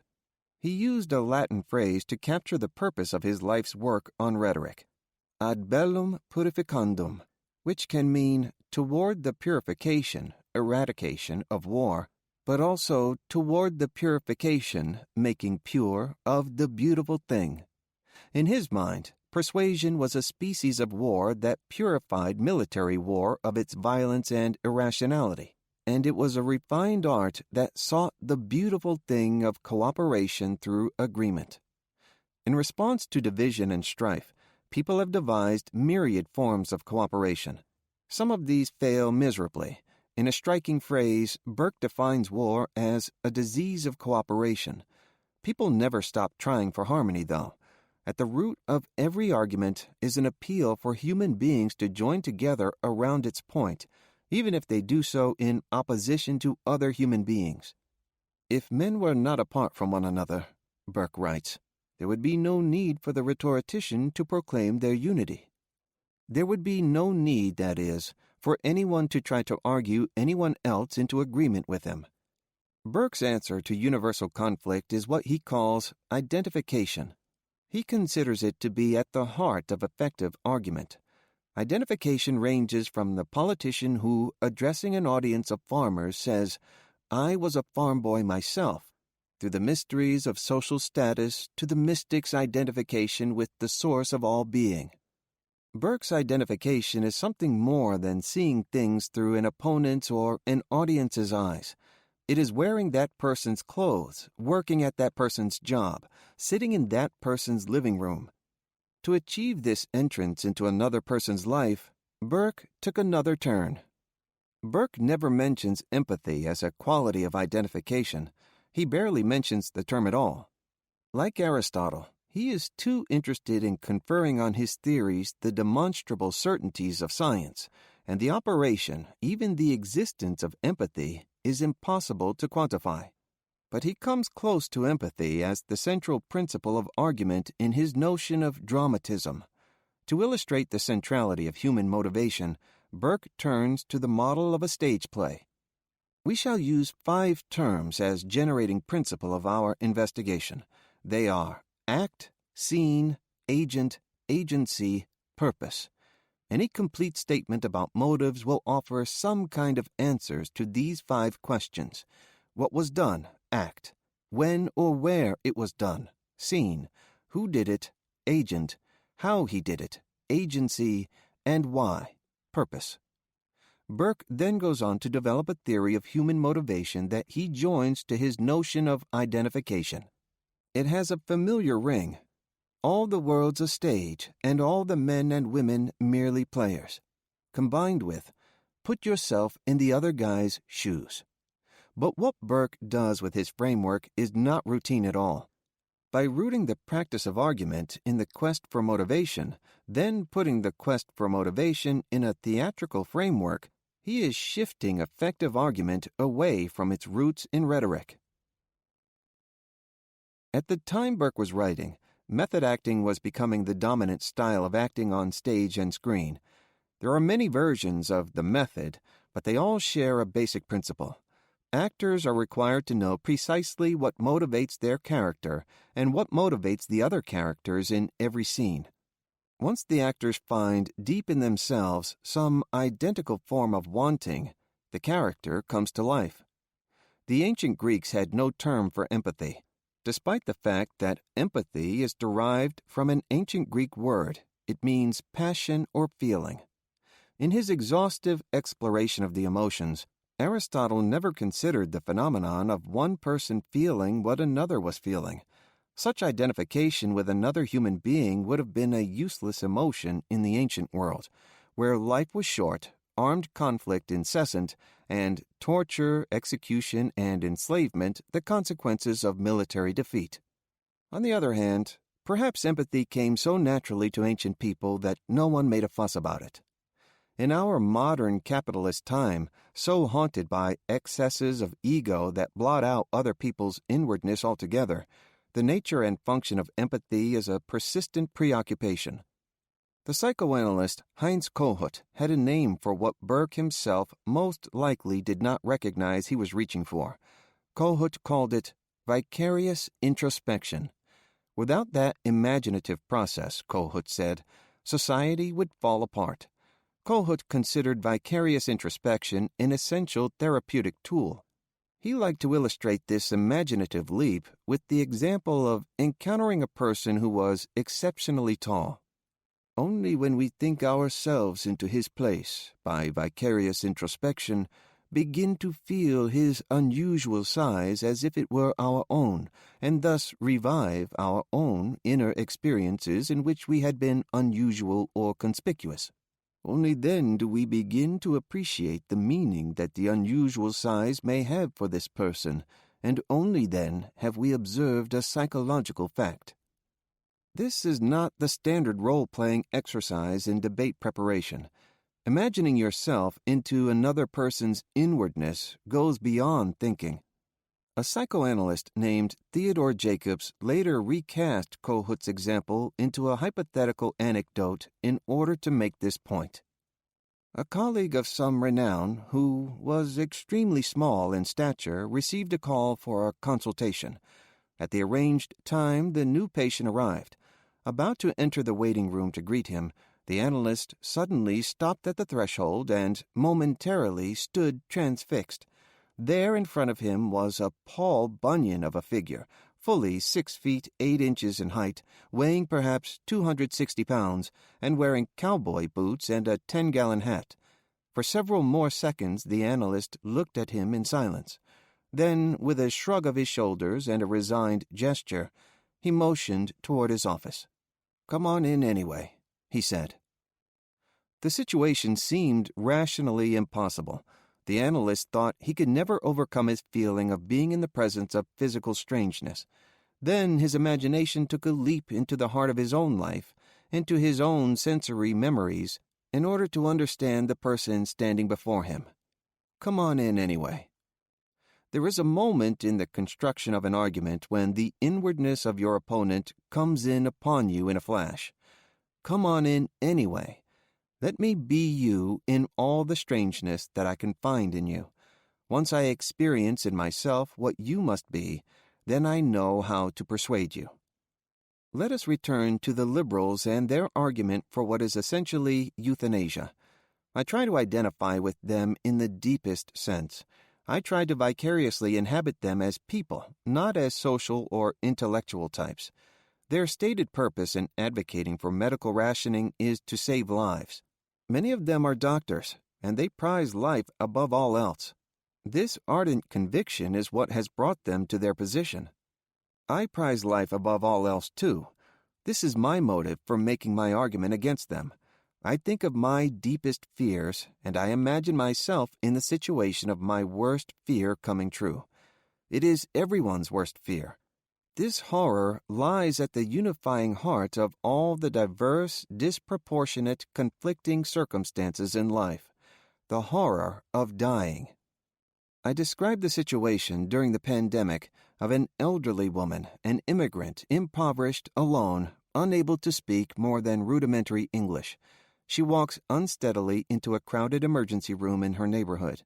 In her late 70s, obese, coughing, and sneezing uncontrollably, she suddenly experiences a heart attack as she sits in the waiting area and needs to be revived.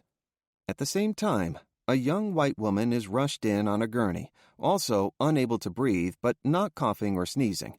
Her heart rate is low, and she has a fever that is rising. The elderly immigrant woman is alone. The white woman has come in with her boyfriend, who is obviously well-heeled and is demanding that she be attended to. Rather than take the chance of himself or any nurses becoming infected with coronavirus, the doctor on call, a white man in his late 50s, exhausted at the end of a 16-hour shift, decides to concentrate all his efforts on trying to save the life of the young white woman. He does this instinctively, and the next day, when he recalls the situation and begins to cry, he cannot even explain to himself what his rationalization was for acting the way he did.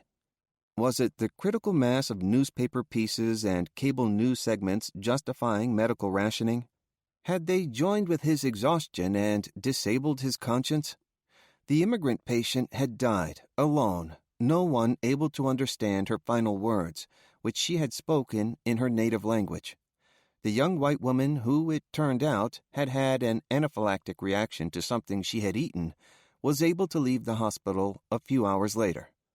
Now, a surefire way to commandeer an argument is to take it in a completely different direction by standing on its head the conventional understanding of the matter at hand.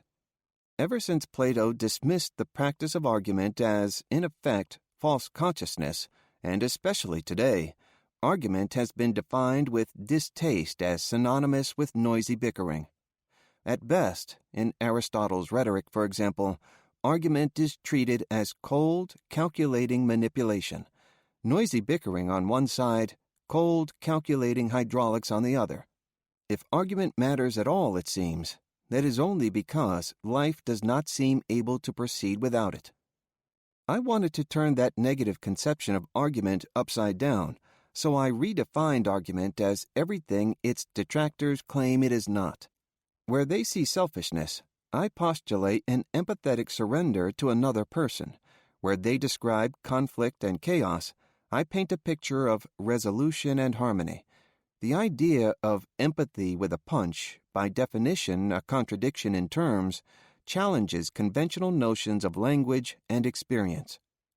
But my use of empathy is a sort of pandering in the end, and unconvincing. For one thing, the idea of empathy has become wearyingly banal. In American society, so driven by consumerism and greed, the invocation of empathy has become a ritualistic and mechanical display of moral credentials. Yet, empathy does not necessarily have anything to do with the sensitivity and gentleness popularly attributed to it. Empathy is not the same thing as sympathy. Some of the most empathetic people you will ever meet are business people and lawyers, the latter making use of empathy with a vengeance. Both social types can grasp another person's feelings in an instant, act on them, and clinch a deal or win a trial. The result may well leave the person on the other side feeling anguished or defeated. And empathy can be an essential quality of sadism. Discerning the most refined degrees of discomfort and pain in another person is the fulcrum of the sadist's pleasure. There is no more empathetic character in literature than Iago, who is able to detect the slightest fluctuation in Othello's emotional state. As for my heartbreaking example of the elderly immigrant woman dying alone in the hospital, I have cynically and coldly, thank you, Aristotle, made use of two supposedly vulnerable groups, immigrants and women, and of one social group that is widely and loudly disapproved of, the affluent straight white male. I am not so much illustrating empathy as performing a theatrical sympathy and revulsion along approved social lines. To top it all off, I began by making a gesture of magnanimity toward my opponents, those who advocate medical rationing.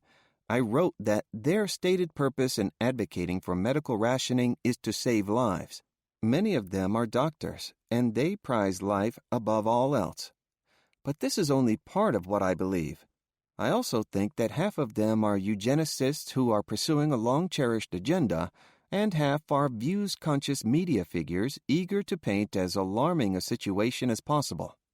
Still, the gesture of magnanimity, combined with my display of concern for society's most vulnerable people, not only helps strengthen my case for the centrality of empathy and argument, it also makes me seem like a prince of empathy myself. But the fact that I'm going to such lengths to make a case for empathy in arguments means that I will ruthlessly pursue any means to win my own argument. And if you believe that I believe that argument against myself, I have a homemade herbal supplement I'm eager to sell you. All I really wanted to do just now was to demonstrate empathy with a punch by, as it were, trying to inhabit you as you were reading and arguing with me. And if I constructed an argument against mine only to distract you from a more convincing counter-argument, then so much the better. The definition of care in Webster's Third New International Dictionary has to be one of the most eloquent and complicated definitions in that vast compendium of the English language. 1. A suffering of mind. 2a. A burdened or disquieted state of blended preoccupation, uncertainty, apprehension, or fear. 3.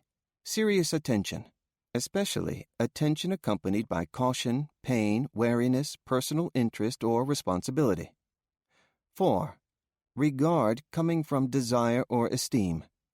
5. Responsibility for or attention to safety and well-being. 6. A person or thing that is an object of attention, anxiety, or solicitude. These subtle inflections of meaning also reflect the stages of an argument, from conception to completion. Some falsehood or injury or violation of decency causes deep unease. A facet of life requires an intensity of attention few people give it, or demands an integrity of attention few people are willing or able to give it. Something in the world arouses a desire to defend it, protect it, restore it, sustain it. This thing under siege is dear. It touches you. You feel responsible for it. Caring comes in many forms. Few people would hold up Jonathan Swift's lacerating satirical argument, A Modest Proposal, as an example of caring, but the celebrated essay begins with suffering, disquiet, fear. It continues with attention accompanied by pain and a sense of personal responsibility, attention trained on the desire to rescue an esteemed object of compassion. In the 18th century, rationalism's elevation of any policy that led, to use a 19th century formulation, to the greatest pleasure and happiness for the largest number of people degenerated into the practice of often using injurious means to attain lofty ends. Rationalism's sincerest advocates believed that they were fostering good.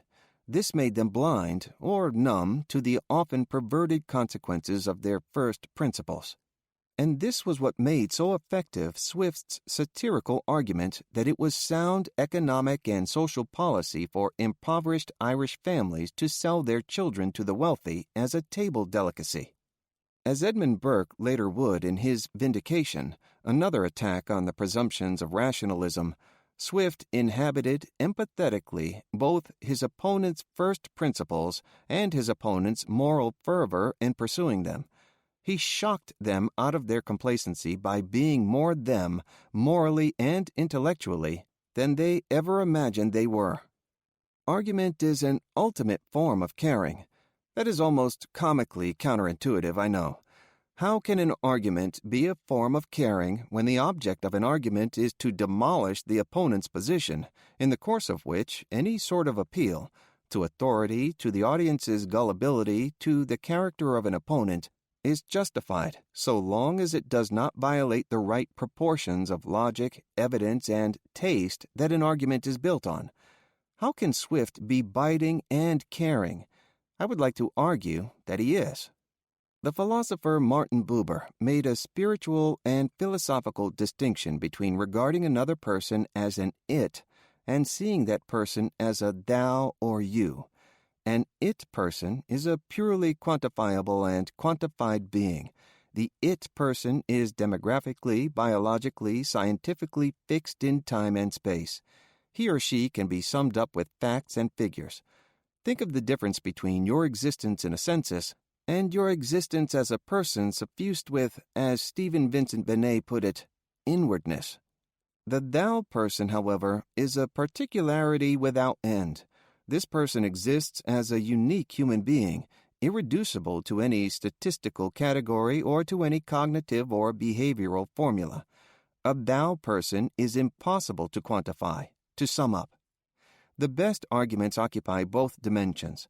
They are Janus-faced entities. In one dimension, they treat their opponent's position solely as an it. They focus on the facts of the case, the language used to make the argument, the relation of the opponent's argument to its own internal logic, and even to the opponent's publicly verifiable behavior outside the boundaries of the argument.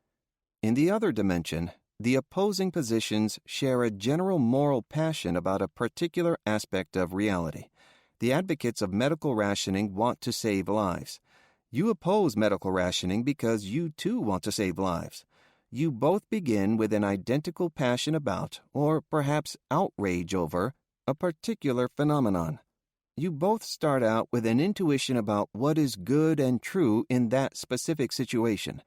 You both begin in the mystery of mortality and end in the politics of a specific argument about a specific mortal situation. This shared moral passion is the opening to the empathetic bond you must form with your opponent before beginning an argument. Certainly such a bond can stop with the apprehension of the other side as an it, a quantifiable state of mind by which you navigate as you construct an argument that manipulates the audience. But at its best, and at its heart, your argument grasps the state of mind you are seeking to refute as a thou, just as you are a thou.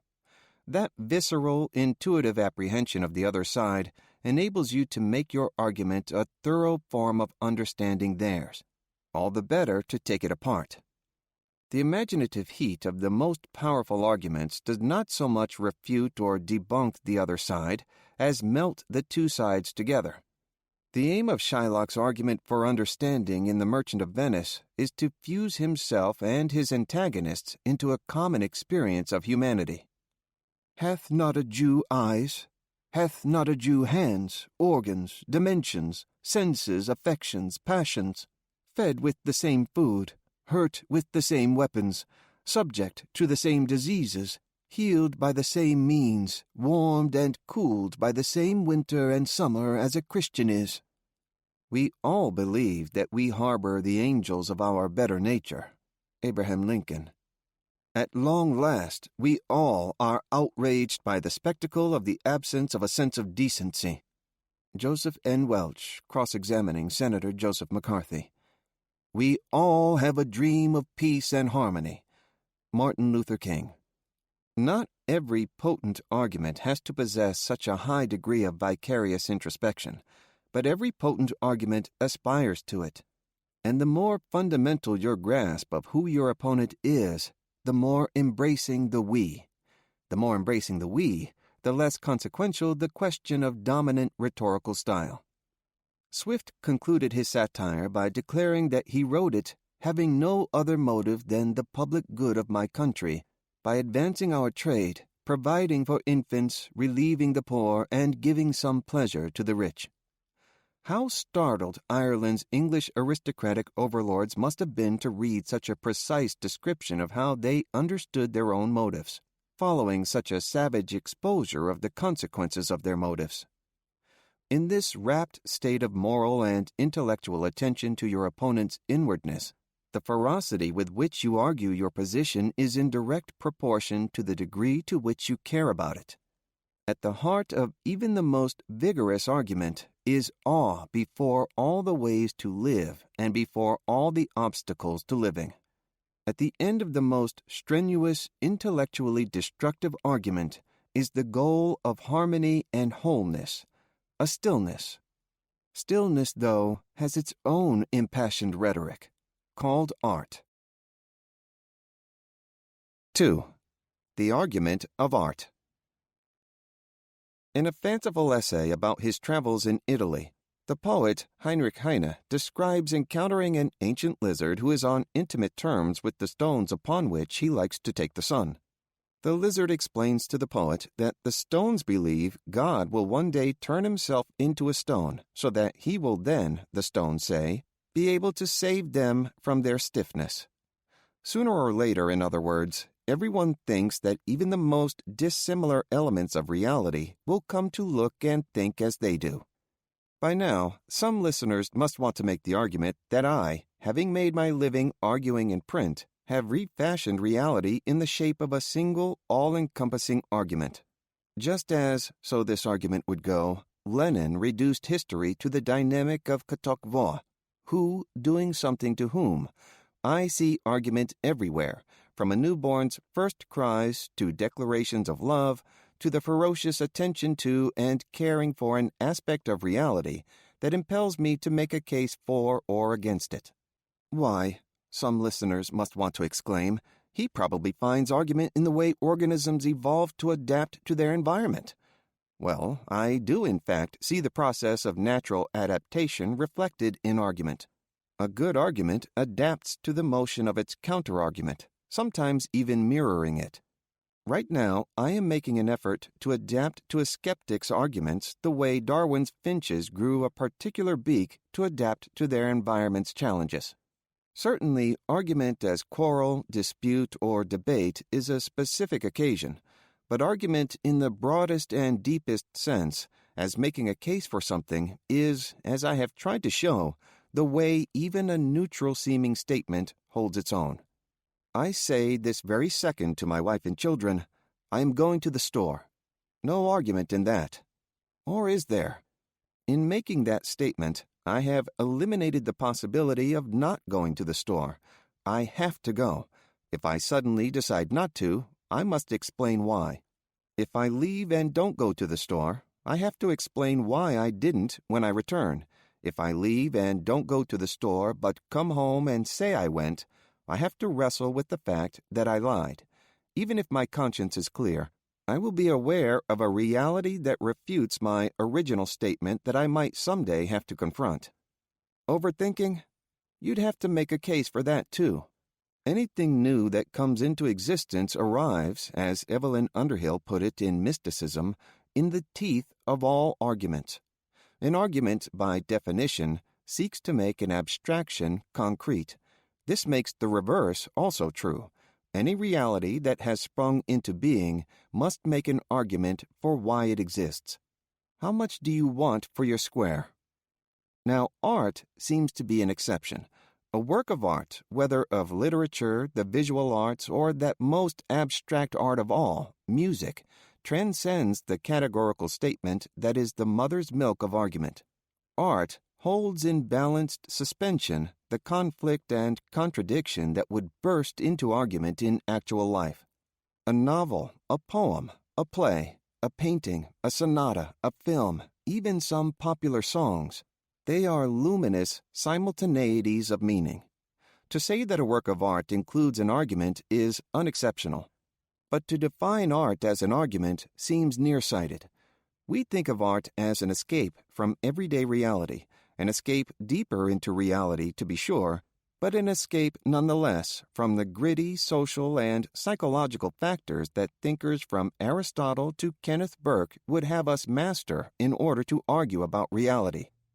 An argument has to make its point by means of logic, evidence, and language. Its premises must pass the test of verifiability when they make a logical point and when they make a material point. But what if I write a story that begins with an Iranian woman living in Tehran who says to her husband and children, "I am going to the store"? That imagined statement fails the test of every requirement for a winning argument. To be accepted as valid, it has first to be accepted as existing. That brings us right back to the ontological nature of argument, and to art. I rushed into the embrace of art when I was a child, precisely to escape excluding postulates, stinging categoricals, oppressive theses about life.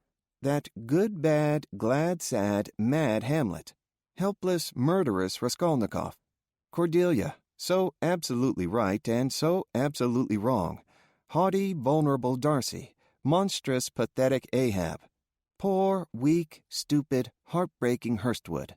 Unlike my father's joblessness and later bankruptcy, and my parents' subsequent divorce, the incidents in those characters' lives never stood humiliatingly alone, trapped behind the bars of monotone facts. I read about situations and personalities, words and gestures that rose up into the imagination on layers of meaning, so many layers that all these overlapping meanings could cushion a guy when he bounced off the hard rock of social reality and started falling. Art imprisoned me, you could say, in its extenuating colors, and the multiplicity of truths, of morals to be drawn, set me free. The basic requirement of any argument is that it be lucid and rational. Art follows a different course. In the realm of language, for example, which is the realm of argument, works of literary art demonstrate the limitations of so-called clear thinking. They present their meanings in patchwork clouds of associations, intuitions, impressions. There are sonnets by Shakespeare that no living person can understand. Their capacity to transfix the reader with their language while hiding their meaning in folds of mind-altering imagery is their rare quality. Works of literary art are a haven for that part of us that broods over mortal bewilderments, over suffering and death and fleeting happiness. They offer a refuge for our secret self that wishes to contemplate the startling singularity of our physical world, that seeks out the expression of feelings too layered for rational articulation.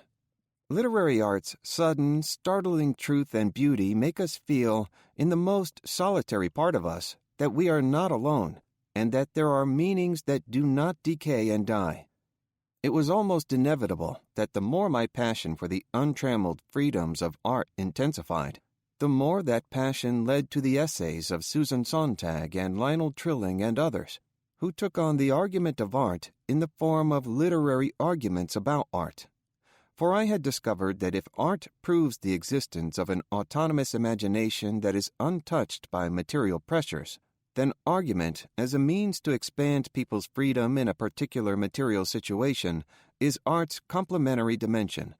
My thirst for one intensified my ardor for the other. Picasso was wrong about art. The proof that art is an argument lies in the degree to which a work of art gives rise to argument. Keats seemed to intuit this when he wrote the lines at the end of Ode on a Grecian Urn that fall on the page with an irrefutable force. Beauty is truth, truth beauty. That is all ye know on earth, and all ye need to know. The comma after the second beauty implies that an apposition will follow, a line that expands on the statement just made. But to expand on meaning is to risk an argument about meaning, so Keats cuts himself off with a dash, thus heading off argument. Beauty is truth, and truth is beauty, because this poem is about truth and beauty, and if this poem, a thing of truth and beauty, identifies truth with beauty, then truth and beauty are identical. It is the most famous circular argument in Western literature. In Keats's poem, the arguments of art are, simultaneously, about an imaginary situation and about reality. It is an uncanny effect. Keats's ringing declaration, or is it a proclamation, is a product of the imagination that becomes a fact on the page. Truth, beauty. By dropping the verb and fusing subject and predicate, Keats provides material linguistic and typographical proof of the identical meaning of the two words, instead of merely stating it. Picasso's remark that art is the lie that discloses the truth is an elegant piece of romantic nonsense. It is a lie to say that Denmark is in South America. That is a statement that contradicts a provable fact. It is not a lie to tell a story about a young prince who cannot decide whether to exact revenge after his father's ghost tells him that he was murdered by the prince's uncle. A more accurate, if less striking way to put it would be to say that art is an alternate world that reveals the truth of our familiar world. Art is not judged by its truth or its validity. The stakes are much higher. Art is judged by the strength of its claims to be. Before we agree to judge the truth or validity of a work of art, we have to accept that the world created by a work of art exists. Years ago, I met a German journalist at a small gathering in the apartment of a mutual friend who was studying modern European literature. We began talking about literature. One thing led to another, and we started to argue about whether Franz Kafka was a comic writer. The German journalist was offended by my suggestion that he was. "You are diminishing the worth of the greatest modern writer in the German language," he said. I argued that Kafka's humor was precisely the measure of his worth. Fortunately, our host had a copy of The Trial in English translation, and I asked my opponent to consider the novel's famous first sentence. Someone must have been telling lies about Joseph K. He knew he had done nothing wrong, but one morning he was arrested. "That's exactly what I mean," the journalist said. "Absolutely chilling." "It does seem that way," I conceded. "But that is not," I said, "how it appeared to Kafka's friends at the time." I recounted how, according to Max Brod, Kafka's best friend and later biographer, Kafka, Brod, and some other friends laughed so hard when Kafka read them the first chapter of The Trial that at several points Kafka had to stop his recitation. The journalist's eyes widened. Then he dismissed the point. "Nervous laughter," he replied. "Kafka's evocation of a totalitarian bureaucracy is so frightening that this was the only way they could respond. Plus," he added, "Brod could have fabricated the whole scene because he had his own point to argue, whatever it was." "Not," I said, "if you look at it from the point of view of Kafka, the guilt-ridden Jewish writer and his guilt-ridden Jewish friends. Waking up one morning and getting arrested for no reason must have struck them as something they'd been expecting all their lives." I realize now that each of us was deploying that old Aristotelian tactic of appealing to authority. As a German, he believed that he possessed the moral urgency necessary to defend the solemn integrity of a great Jewish writer who wrote in his native language. As a Jew, I felt I had to go out on a limb and imply that he, being German, was estranged from Jewish sensibility. Like the best arguments, the more impassioned ours became, the more it strayed from the calm Apollonian sea of logic and reason toward Dionysian whirlpools of the personal. With so much at stake, far more than we realized, neither of us could convince the other. But it didn't matter. The trial won its argument. Our arguments proved that it existed, that Kafka's surreal novel was as real as saying, "I am going to the store." Permanently temporary. Consider for a moment that old chestnut of aesthetic theory, the willing suspension of disbelief. Let us say that instead of arguing with advocates of medical rationing, I write a short story about an argument over medical rationing with the aim of advancing my own position on the matter. In order for such an account to be believed, I would have to water its fictions so that they put down hypothetical roots in reality. I would have to make the characters, their words and gestures, plausible by establishing at every turn a correspondence between my portrait and what is actual. A doctor in favor of medical rationing who suddenly speaks in the demonic language of the exorcist would raise most readers' skeptical eyebrows. The willing suspension of disbelief that a genuine work of art is supposed to arouse in its audience is based on the degree of correlation between the imagined facts of a work of art and their counterparts in the real world. These run the gamut from the plausible content of a realist novel to the plausible proportions, they must be believably true to the formal proportions they have created, of abstract visual forms and music.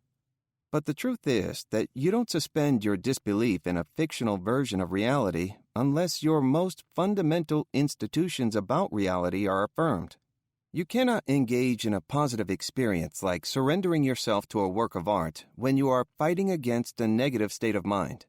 Suspending disbelief in order to accept that a work of art exists is like saying that the foundation of love is the refusal not to love. How I do not love you, my darling. No, the aim of the argument of art is not the willing suspension of disbelief. It is the creation in the audience of what you might call a permanently temporary will to believe.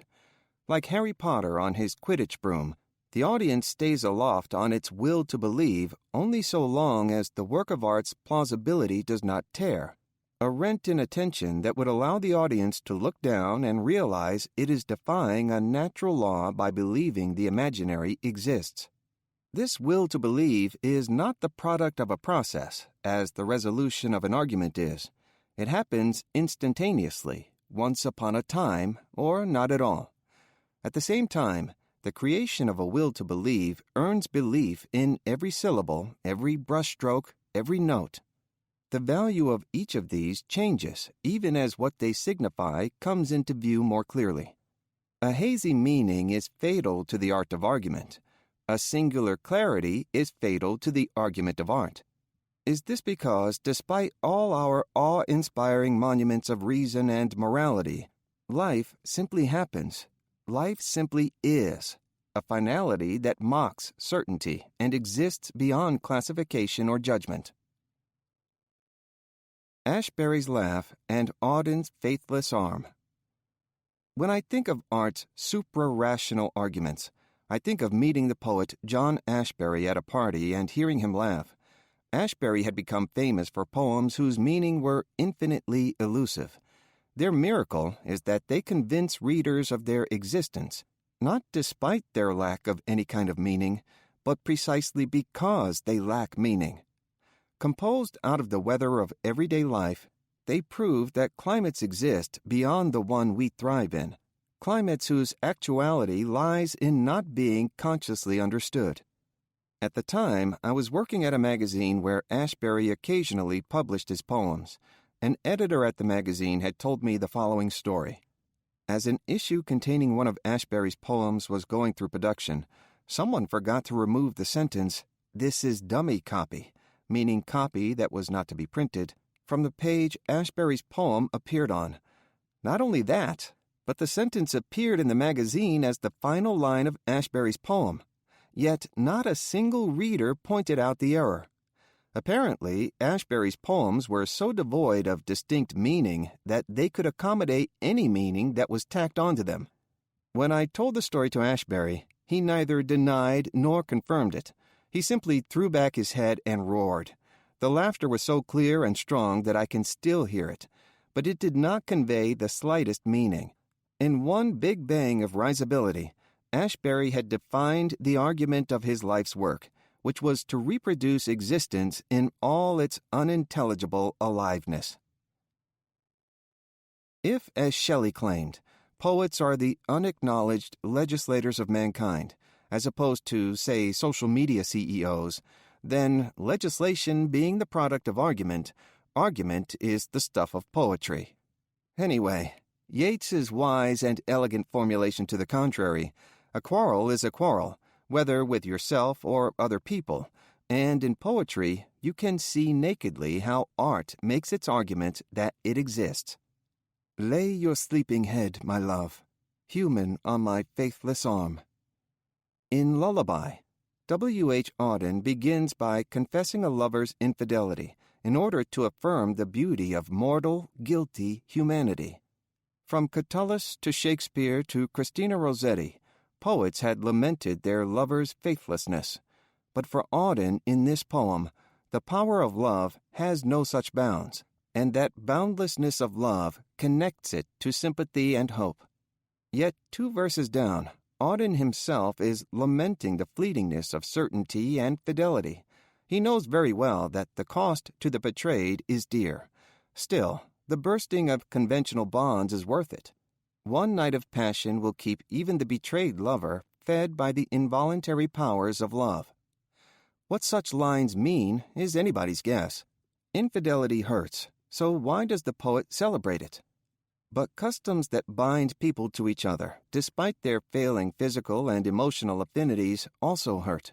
So why not celebrate an escape from them? After all, faithlessness is universal.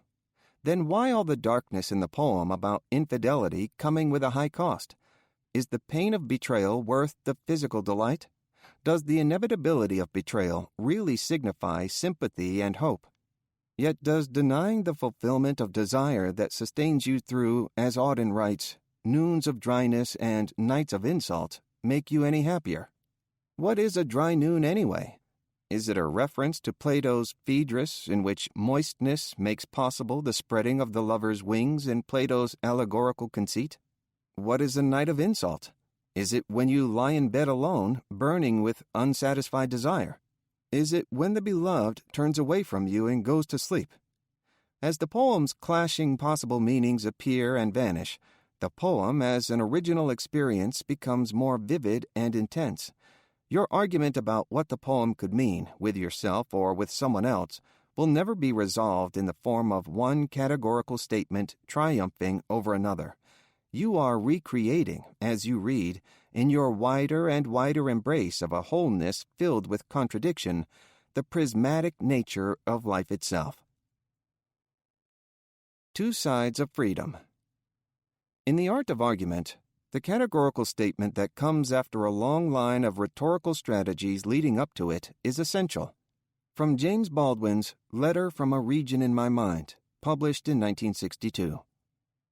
This past, the Negro's past, of rope, fire, torture, castration, infanticide, rape, death and humiliation, fear by day and night, fear as deep as the marrow of the bone, doubt that he was worthy of life, since everyone around him denied it, sorrow for his women, for his kinfolk, for his children, who needed his protection and whom he could not protect, rage, hatred, and murder, hatred for white men so deep that it often turned against him and his own, and made all love and trust, all joy, impossible. This past, this endless struggle to achieve and reveal and confirm a human identity, human authority, yet contains, for all its horror, something very beautiful. Baldwin's wrenching sentence arrives toward the end of an essay that has drawn on the Dionysian depths of argument, as Baldwin asserts his authority as a black man, makes use of all that his readers do not know about black experience in America, and tears in the most personal way into the blindness, delusion, and denial that underlie racial prejudice.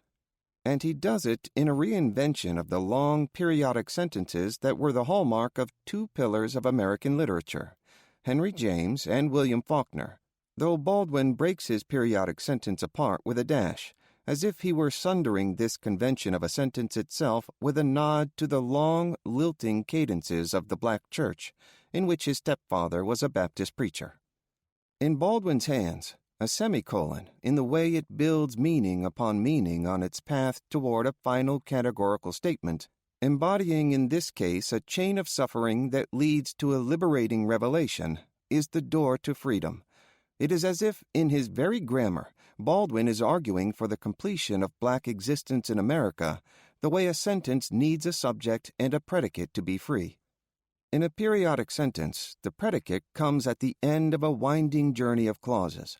The subject of Baldwin's long sentence is the black experience, the Negro's past, and the predicate is stark and simple, a human identity that is something very beautiful.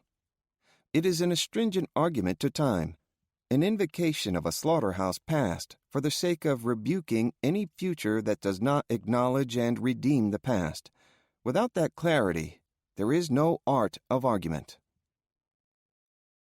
Allow me to bring in, for the sake of startling contrast, a seemingly wholly unconnected note. It is a passage from a poem, pointedly titled Poem, by Elizabeth Bishop. The little that we get for free, the little of our earthly trust. I could spend a lifetime trying to work through those lines to a categorical statement about the poem in which they appear. At the same time, the modest-seeming lines leave on me an unmistakable impression. What do we ever get for free, except perhaps, as the poem movingly proposes, a precious memory, in this case in the form of a poem itself? What does trust mean in this context? An inheritance? A faith in something or someone? Both? And if both, what is their relationship to each other? Yet the lines possess an undefinable distinctness. We know what they mean, beyond being able to explain them, just as we know what to do from one minute to the next without being able to explain why. The uncertainty of stable meaning is a certainty of the freedom of meaning. If we accept that, then not only has the poem won its argument, but we have proven our own autonomy on the evidence of our inwardness. Without the drama of freedom unfolding within us, we can never know how important others' freedom is to them. The art of argument seeks to make a specific abstraction concrete, from the rights of a woman versus the rights of an unborn child, to the rights of the individual versus the rights of the community, to the virtues of a realist versus an abstract style in painting. You win an argument when you rearrange the given facts. The argument of art, on the other hand, wants simply to be. Rhetoric strives for the vindication of a particular way of living. Art seeks to vindicate the fact of existence itself. Of course, there are occasions when the argument of art becomes an explicit argument itself. So-called novels of ideas, from Voltaire's Candide, Face Life for What It Is, to Chinua Achebe's Things Fall Apart, Pride Goeth Before Even Pernicious Politics, to Sheila Heti's How a Person Should Be, male novelists are too hung up on the hollow pretense of art, are arguments for, ultimately, a categorical understanding of the world. Even novels that seem to have no clear statement about existence sometimes make their creators restless for clarity. Tolstoy appended to the end of War and Peace his idiosyncratic theory of history. He attempted to refute G.W.F. Hegel's celebration of world historical figures by arguing that the higher a figure rises in history, the more that person becomes the plaything of historical forces. And we have all sat through high school or college literature classes in which a work of fiction is warily reduced to its theme, reduced, that is, to yet another argument. But even the most determined novel, a work of naturalism, say, committed to demonstrating the proposition that human beings are at the mercy of the machinery of society and history, does not press its reductive point unless the author can make it irreducibly alive. In the hands of the most gifted naturalist writers, this requires only one breathtaking detail. In Richard Wright's Native Son, Bigger Thomas and his friends escaped the way white society has blotted them out by going one afternoon to the movie theater. There, they try to blot out whiteness in turn, in this case by polishing their nightsticks or masturbating. It is an unforgettable scene in the portrait of Bigger's dehumanization, a stunning revelation of how police brutality has robbed them of their masculinity, replacing the biological instrument of their maleness with the instrument of social enforcement that has robbed them of their maleness. Unlike the arguments during and around the murder trial that occur at the end of Wright's novel, the scene in the movie theater is irrefutable. It breathes the inarticulable moral atmosphere of life itself. An epic is an argument. In its own moment, a historical style of art might seem like a reflection of its circumstances and environment, but artistic style, every bit as much as the dominant style of argument in a given time, is also an argument for a particular way of looking at reality.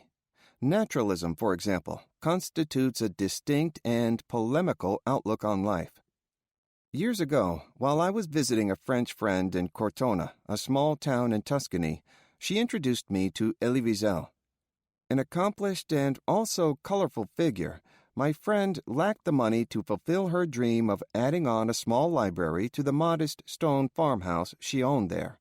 She was at the time trying to persuade both Wiesel and the local Catholic priest to invest in her project, the latter by explaining to him that she wanted to make her library a repository of books about Catholicism, and the former by explaining that she wanted to make her library a repository of books about Judaism.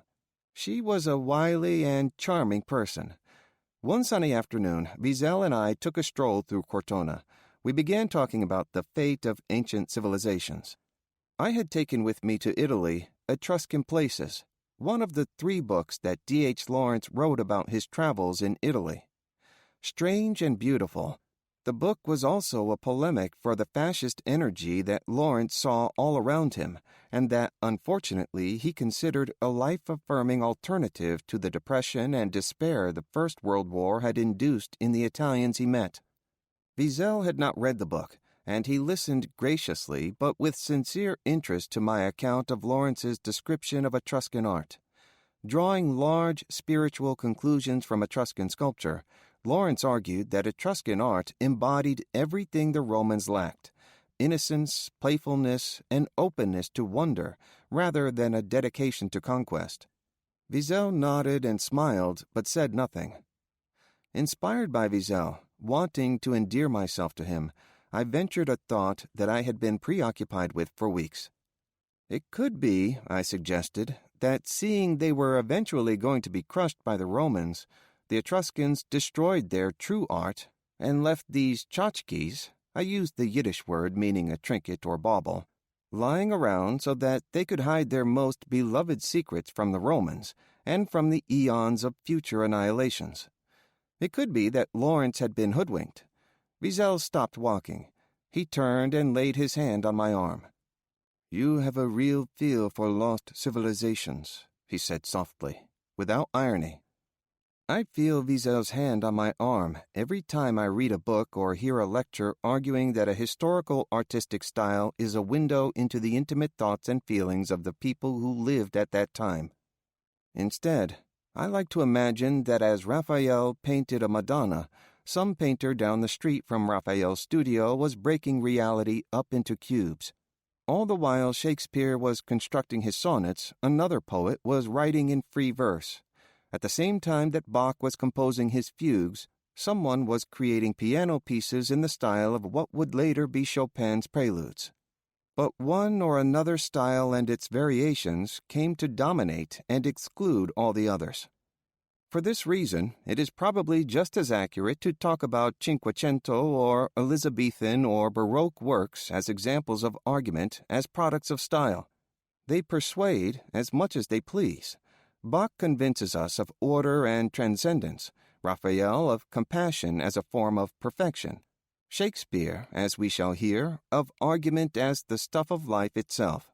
They convince us of these values to the exclusion of all other values. They seek to prove the validity of an environment. Style itself as triumphant argument over competing expressions of truth and beauty may well have been on Milton's mind when he declared, at the end of the first verse of Paradise Lost, his purpose in composing the poem: that to the height of this great argument I may assert eternal providence, and justify the ways of God to men. Alexander Pope's response, made in his Essay on Man, almost a century later, included an icy dig at his mighty precursor's legendary blindness, declaring his intention to write of all who blindly creep or sightless soar, and to eye nature's walks, shoot folly as it flies, and catch the manners living as they rise, laugh where we must, be candid where we can, but vindicate the ways of God to man. In both cases, the style is an argument that accompanies the content. Milton's unrhymed iambic pentameter had the effect of democratizing, in Protestant eyes, the rigid, authoritarian doctrines of the Catholic Church, to the point where a mortal poet named John Milton could speak for both God and Satan. No Catholic poet, even Dante, would have dared that. Pope's waggish, mock-heroic couplets deflate any attempt at religious authority or transcendence. While Milton seeks to justify God's ways to men, Pope intends to vindicate them to man, as if God had committed transgressions that needed to be defended. His pointed use of man instead of Milton's men replaces Milton's Calvinist division of the world into saved and damned, Christian and non-Christian, with an Enlightenment ideal of all humans bound by the same values. Neither poet could have made his argument in the other's style. That would have been like basing a brilliant argument on illogic and lack of evidence. The pull of the familiar. In the fine arts, the argument that each epoch makes for itself is especially dramatic. The very way art history is taught might give the impression that it is as much a study in polemic as in visual representation. You might remember from Art History 101 the correct answer to that final exam question about the history of style that got you into Art History 102. Painters like Giotto in the 14th century had to make a case against the heavily stylized abstractions of the Middle Ages. Giotto strove to capture the inward thoughts and feelings of his subjects in the representation of their faces. Later painters in Italy picked an argument with Giotto. They felt that his piles of mountains and trees, though more realistic than those of his medieval precursors, failed to depict the physical world's true dimensions. Linear perspective arrived, a development that coincided with an increasing emphasis on humanity over divinity. Yet both the answer and the question might have missed a larger and more subtle argument. The pull of the familiar is a phrase psychologists sometimes use to describe the fatal gravitational force behind old habits that keep us toiling in the same fruitless patterns of behavior. But one way to look at the history of Western culture is to see the pull of the familiar as the aspiration driving Western art. Think of the way acting style developed in the West from overblown gestures meant to signal an emotion to physical expressiveness meant to represent an emotion. Or the way theatrical dialogue, poetic diction, and prose writing have moved closer to the way people actually talk, to the point where reproducing the way people actually talk may have eclipsed the way art used to make sense of the way they actually talk. It is in the history of painting, however, that art's argument for an ever greater truthfulness to reality is more obvious. Consider two masterpieces of Dutch art, Jan van Eyck's Arnolfini and His Bride, 1434, and Johannes Vermeer's Young Woman with a Water Jug, 1662. Painted over 200 years apart, the paintings represent two distinct strains of realism. Taken together, they represent an argument about realism and about how to perceive the world around us. Van Eyck's painting is devoid of divinities, saints, or angels. Its two references to holy imagery are represented by possessible things, a statue of a saint at the top of a bedpost, and medallions adorning a mirror that portray scenes from the Passion of Christ.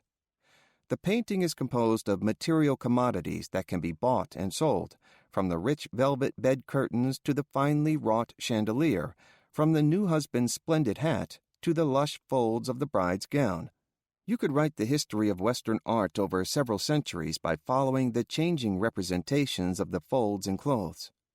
But each material thing symbolizes an immaterial verity. From the broom, a token of steady, tidy character, to the single candle burning in the chandelier and the room's reflection in the mirror, allusions to God's all-seeing, all-knowing presence. Almost as if consciously moving the representation of reality from an intermediate to an advanced level, Vermeer, by contrast, not only keeps holy figures out of his painting, he strips his possessible material objects of transcendent symbolic value. The water pitcher is just a water pitcher, the window is just a window, and so on. Yet these objects are not common items subject to an ordinary transaction. They are the elements of a person's life, captured in the process of becoming the content of a person's unconscious memory. The way the woman's hand grasping the window is seen both on the window and through the window is uncanny. It is a fleeting, unduplicable instant of which she is both the sole possessor and completely unaware. As for whether she is opening or closing the window, that is a mystery known only to her. While Van Eyck's work is an argument for finding the grace of God in material things, Vermeer's is an argument for the sacredness of every mortal moment on earth, down to the way the map of the Netherlands over the woman's shoulder implies that this rich material geography of a moment is what constitutes a society, a nation. The picture requires no deity to guarantee its right to exist. Thanks to photography, movies, and digital imaging, we take for granted that the enjoyment of an accurate, even exact representation of visual reality is not a convenience but a right. However, it took centuries for artists to win that right, about as long as it took some societies to arrive at modern notions of justice, fairness, and equality. What people saw every day was not reflected back to them in visual representations of reality. Imagine going for a horseback ride in Tuscany and savoring the spectacle of hills, trees, and buildings appearing in different sizes behind other hills, trees, and buildings, the distance and scale changing as your horse canters through space, the bells tinkling on the horse's harness as you ride. Afterward, you go to church and pass a fresco depicting hills, trees, and buildings piled flatly on top of one another, with no perspective. Walking home, you scratch your head and wonder for the umpteenth time why artists can't portray the world the way it really looks. The right to give the familiar its pull is the argument art has waged since the first cave paintings. It is a perplexity that fire, paper, the wheel, the bow and arrow, methods of irrigation, catapults, and contraceptives were all created long before the architect Filippo Brunelleschi and the painter Masaccio invented linear perspective in the early 15th century. It seems that systems of belief had to change before methods of visual representation could evolve.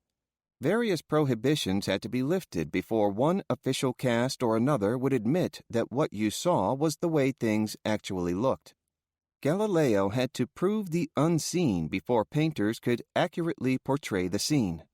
First, Charles Darwin, then Gustave Courbet. To make the case for visual reality as people experience it, art has had to push its way through one belief system after another to get to the truth of what is actual. This includes art's evolution into abstraction and conceptualism, both of which seek to represent deeper recesses of emotional and intellectual experience. Mark Rothko said that the solidly realistic goal of his floating abstract rectangles was to make people weep. The great realist Courbet's remark that painting is the representation of visible form is simply the other side of the coin from the great abstractionist Kazimir Maleevich's declaration that a painted surface is a real, living form. Both men were presenting a brief for the essence of painting being its capacity to represent the actual. Piet Mondrian, the purest abstractionist who ever lived, wrote, "It is the task of art to express a clear vision of reality." William Blake, who wrote the argumentative lines, "We are led to believe a lie when we see not through the eye," was not just a master of psychological realism in poetry. He was also a visionary who painted hallucinatory scenes of truth that bore no relation to anything visible. The argument of art has even had to push through the study of art. To grasp reality, proclaimed the art historian Erwin Panofsky, we have to detach ourselves from the present. Understanding history, he believed, would make it possible to see how civilizations became what they were. But any understanding of what is dead and gone is a theoretical imposition on the past. Art seeks to grasp the present as an argument for the present, even if it is an argument conducted under the aspect of history. Art history might well benefit from viewing more closely to immediate psychological realities. The idea, which I referred to earlier, that the single candle burning in the chandelier and the reflection of the room in the mirror both represent the eye of God, is a standard scholarly interpretation of Van Eyck's painting. I'd like to make an alternative argument. Given that Van Eyck wrote in Latin above the mirror, Johannes de Eyck fuidic, Johannes de Eyck was here. The entire painting seems to be arguing for the substitution of the human ego, the possessor of things, the owner of fabulous hats and resplendent gowns, for God himself. Yet, the pull of the familiar as an artistic argument is also a paradox. What is familiar, a young woman's water pitcher, for example, acquires an aspect of uniqueness when it is captured in a painting. The familiar seems to pull us most when it is released from the drossy routines of the familiar. A great realist painting shows us the things of the world as they exist when we don't see them. Maybe Elizabeth Murray's three-dimensional painting sculptures of guitars are how guitars actually look when we are not looking at them. Sometimes a painting is an argument for the majestic autonomy of the ego, as in Van Eyck's Arnolfini painting, and sometimes it is an argument for the irrelevancy of our self-importance. There should be some sort of doctrine of the familiar, since a work of visual art's inclusion of a familiar detail, whether it is an embroidered slipper in a rendition of the Madonna and Child, or a horse's ear in one of Susan Rothenberg's idiosyncratic, semi-abstract depictions of a horse, is art's version of driving home an argument with a piece of evidence. All great arguments rely on the prop of a familiar detail. Movies use props to make their case all the time. Would we be as convinced of Marlon Brando's conversion from heartless thug to angel of rescue in On the Waterfront if, in the character of a former boxer, he had not, in an unscripted moment, absent-mindedly slipped his hand into Eva Marie Saint's glove as he stood talking with her in a park, thus revealing his sympathetic feminine side? Would Dionne Warwick's song have been on every working girl's lips if she had not included the details of an ordinary day? While combing my hair now, and wondering what dress to wear now. Bruce Springsteen made an argument along similar lines as he constructed a case for highways jammed with broken heroes. Girls combed their hair in rearview mirrors, and the boys tried to look so hard. The familiar objects of comb, hair, mirror, suspended in time and space, clinch the argument that these songs exist as an original experience in the listener's mind. Prosecutors will clutch a journal that belonged to the murder victim as they make the summation to the jury. A defense lawyer will hold up a toy bear that belongs to the daughter of the alleged murderer. Orators cherish the familiar detail. In his speech to the Democratic National Convention in 2020, Barack Obama artfully used the words train, last one in the room, next semester's classes, city centers, airports, rural roads. Donald Trump relied on familiar schoolyard insults to some of the country's most elevated figures in order to throw them under the populist wave that was sweeping the country.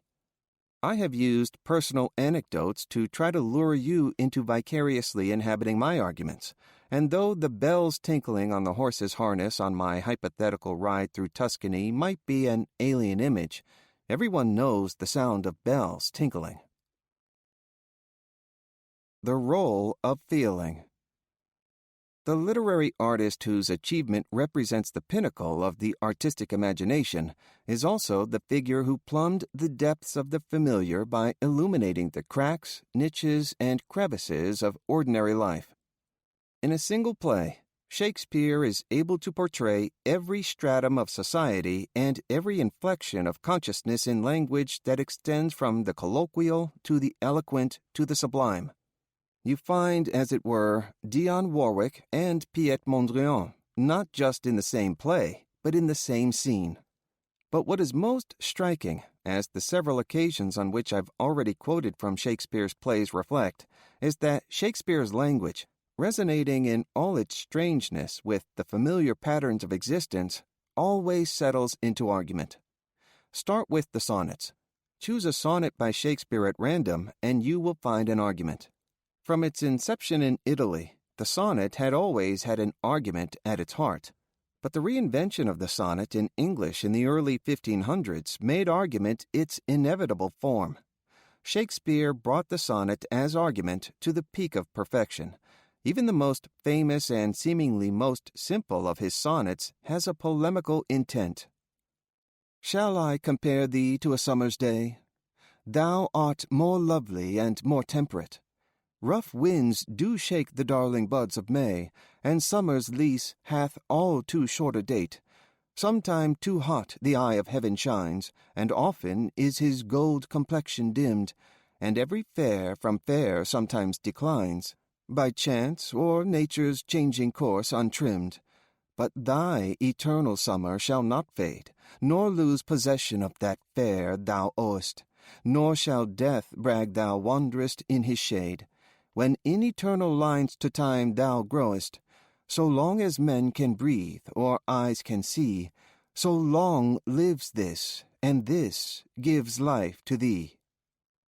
The thesis is plain. The poet is telling the object of his love, a young man, that although the young man's exceptional physical beauty will fade as all human beauty fades, his radiant youth will live on in the immortal lines of the poem he is reading. This is a fairly arrogant argument to make, and the poet knows it. But instead of ironically acknowledging his presumption, he becomes even more brazen in pressing his case. Shall I compare you to a summer's day? Well, you're even more lovely and more gentle than a summer's day. But when you think about it, that's not really saying much, since summer can get pretty ugly. What with winds blowing everything all over the place and the heat and humidity. Let's drop the summer simile then and state the unlovely truth. Beautiful forms decline, and even the most remarkable of them become plain in time. So listen, my dear, your only hope of beating the ravages of aging is having me sing your praises in my poetry, and if you think that sounds like an attractive exchange, then why don't you come by the theater tonight after everyone has gone home, and we'll talk about it. In the plays of Shakespeare, poetic language becomes argument the way pistil and stamen grow into a flower. Hamlet argues with his mother. Kate argues with Petruchio. Oberon argues with Titania. Romeo and Juliet opens with two servants quarreling about quarreling, to take only a few examples. Perhaps language, at its most liberated and its most expressive, bends toward argument just as surely as the arc of the moral universe was said to bend toward justice in another famous argument. Full-bodied argument, often in the form of a trial, appears as a significant scene or watershed moment in one play after another. The Merchant of Venice turns on a trial near the end of the play. Mark Antony, in Julius Caesar, nimbly whips the mob up against Brutus and Cassius in a kind of trial. King Lear begins with language twisted into a fatal rhetoric by vanity and greed, and reaches its devastating conclusion partly by means of, appropriately, a travesty of a trial. In Henry IV, Part 1, a mock trial in which Falstaff impersonates the king provides comic relief. In A Winter's Tale, Leontes puts his wife on trial and serves as judge. Measure for Measure depicts a world where the law and appetite collide, producing crashing moral perspectives, a world where justice is transactional and threats, ultimatums, and pleas take the place of arguments. In Othello, Iago persuades Rodrigo that Desdemona is in love with Cassio in an extraordinary argument composed of insinuation, manipulative imperatives, argument from authority, and circular reasoning. Iago, one of the most formidable arguers in the history of literature, perhaps recalled Aristotle's Guide to Psychology the instant he sensed that Othello's fragile sense of self was reflected in his overblown flights of language.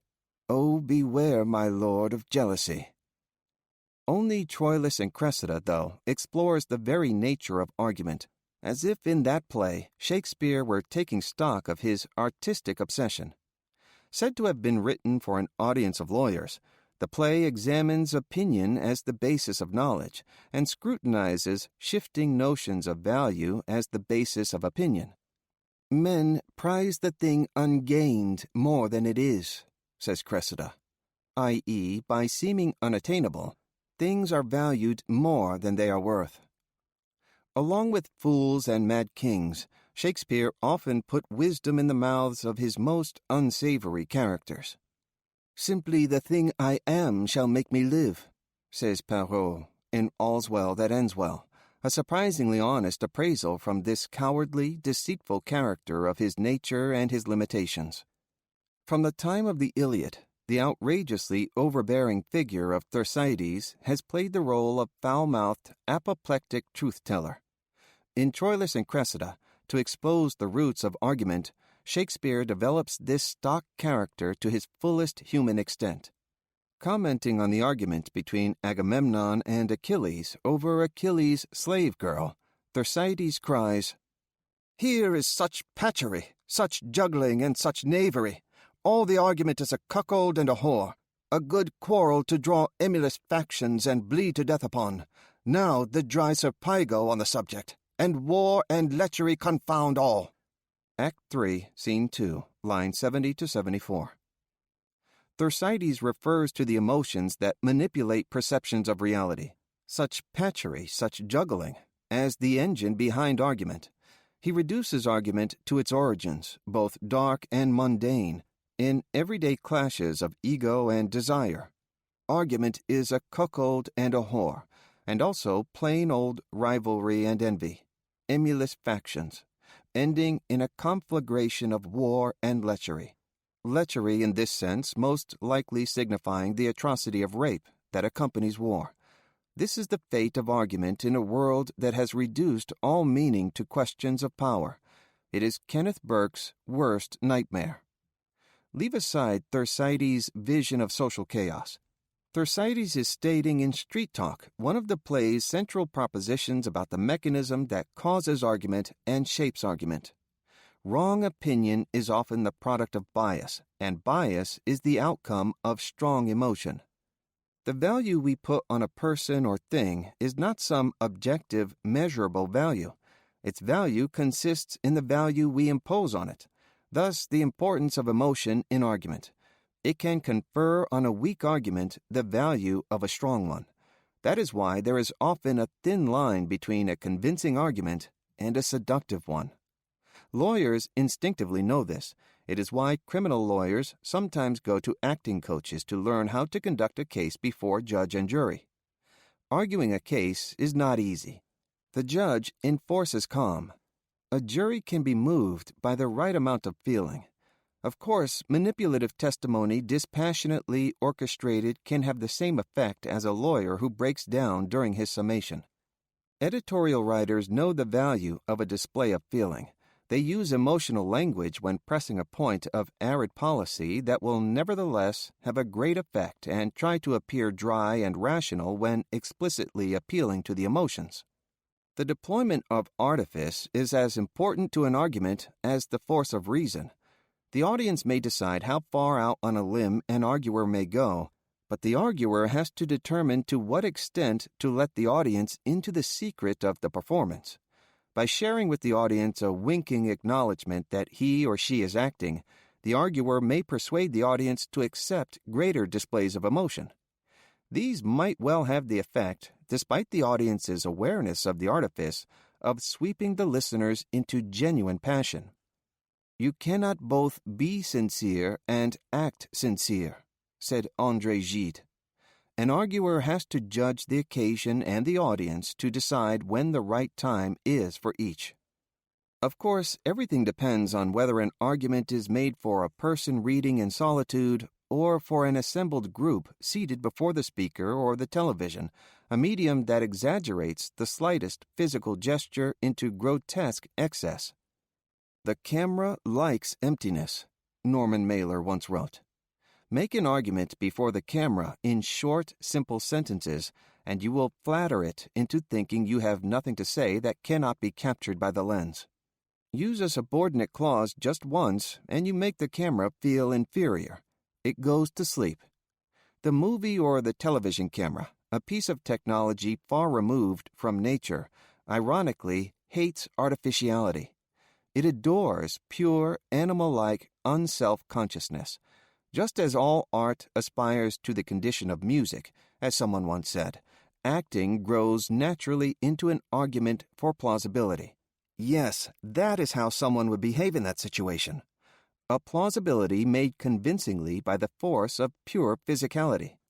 This is why the camera found in Marilyn Monroe the natural release it needed. Kennedy demolished Nixon in the first televised presidential debate because he had as profound an affinity with the camera as Monroe did.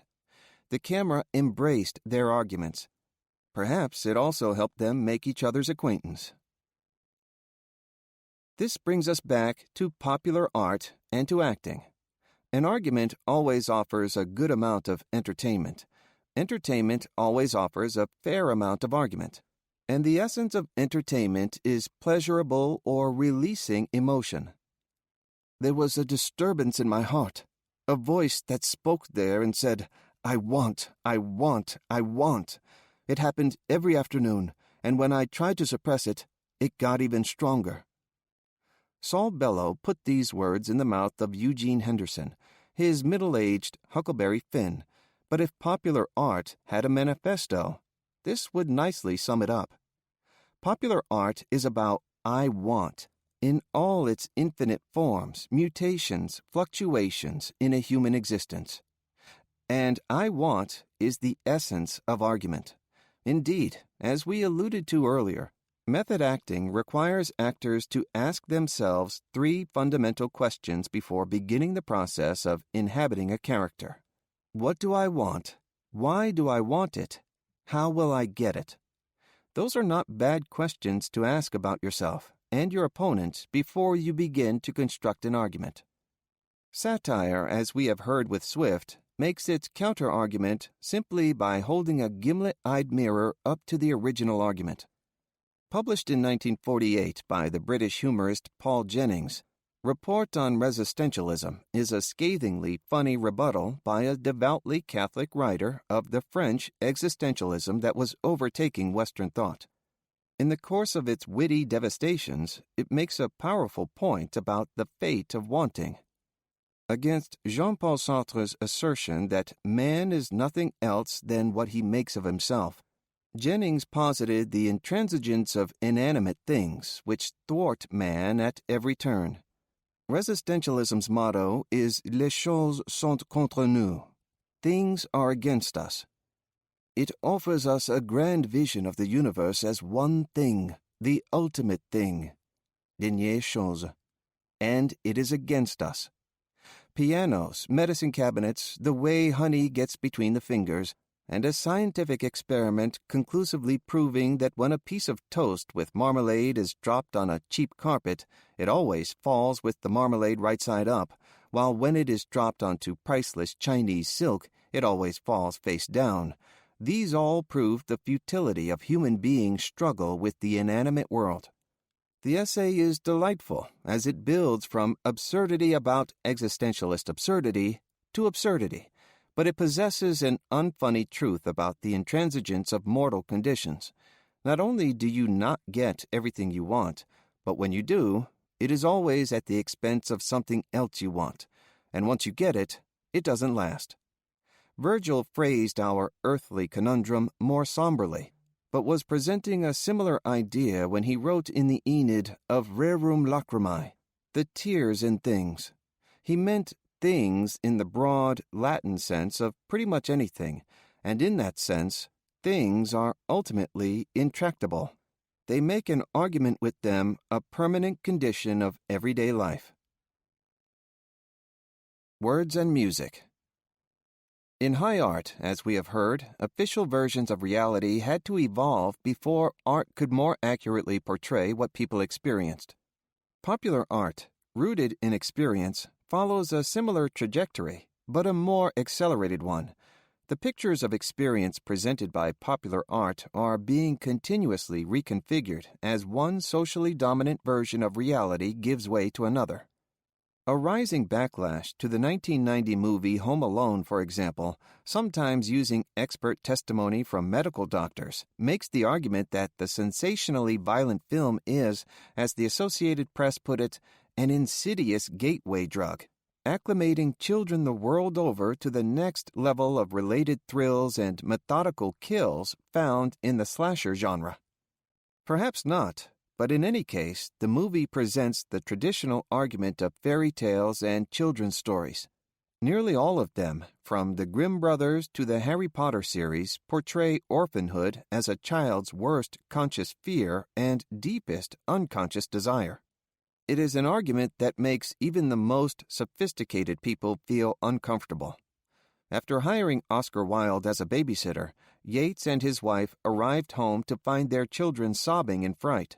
It seems that at bedtime, Wilde had read to the children one of his own fairy tales, themselves arguments against conventional taste. He was immediately dismissed. The locus classicus currently of how social perceptions radically alter the value of a work of popular art is the song "Baby, It's Cold Outside." The holiday classic has gone from being seen as a playfully seductive plea in the tradition of Andrew Marvell's "To His Coy Mistress," amid the rising snows and the blizzard of mortality, let's make love and fast, to a veiled apology for date rape. Too often, though, the origins of the song and its many different versions go unacknowledged in the debate.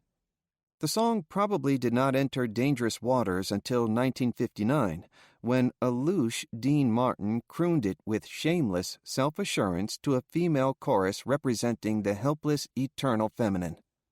Before that, to take just one of its many versions, Louis Armstrong and Velma Middleton sang the seductive song together as a joke about the seductive song. Armstrong: "Look at there, honey. Look at that window there. You can't go out there in all that bad weather. Take a look. You're looking at the wrong window anyway. That's a bay window there. See the one that's in the middle there? Yeah, the one that's boarded up. That's an outhouse there." In the film where the song originally appeared, Neptune's Daughter, Ricardo Montalban first tries to seduce Esther Williams as they sing it. Then Betty Garrett and Red Skelton sing it again later in the movie with the tables reversed, as Garrett tries to convince Skelton to stay the night.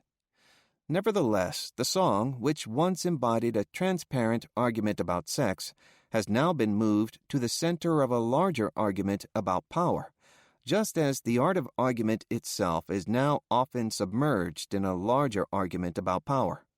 In that sense, the song has been successful beyond the most excited ambitions of its composer, Frank Lesser, who used to sing it with his wife as the closing number of their nightclub act when they wanted the audience to know that it was time to go home. Today, the audience would stay and argue. Songs are only one form of musical argument. Ancient societies did not use poetry or painting to rouse soldiers to battle. They employed music. As the most subjective of the arts, music has the most direct and immediate emotional effect, and it causes the most impassioned arguments. Perhaps turning a piece of music into a matter of contention serves the purpose of putting pure feeling under intellectual control. It might seem absurd to say that a form of music like the waltz made anything resembling an argument. But a style of dance in which the partners held each other more closely than polite society had ever allowed gave rise to heated debate. The question of whether the waltz itself presented an argument becomes almost moot. Anything new is an argument against what it suddenly defines as old. In the case of music, its status as the most abstract of the arts makes it, paradoxically, the most open to the imposition on it of debatable categorical statements. This can be said for every type of popular music. The blues became controversial when it opened the door to women singers declaring their independence and expressing their sexuality in a way unknown before. Here, an argument was being made in particular to a society that argued back in general. Swing, bebop, cool jazz, Sinatra, the Beatles, every sort of rock, hip-hop. In a sense, music reproduces in every age the argument between the Furies and Athena in Aeschylus's Eumenides. To what degree can society allow itself to be influenced either by feeling or by thought? No wonder some people believe that Elvis's gyrations were the beginning of Western civilization's downward spiral. The most recent argument provoked by musical form was over hip-hop and rap. Hip-hop's practitioners themselves often define the style as, above all, a style of argument.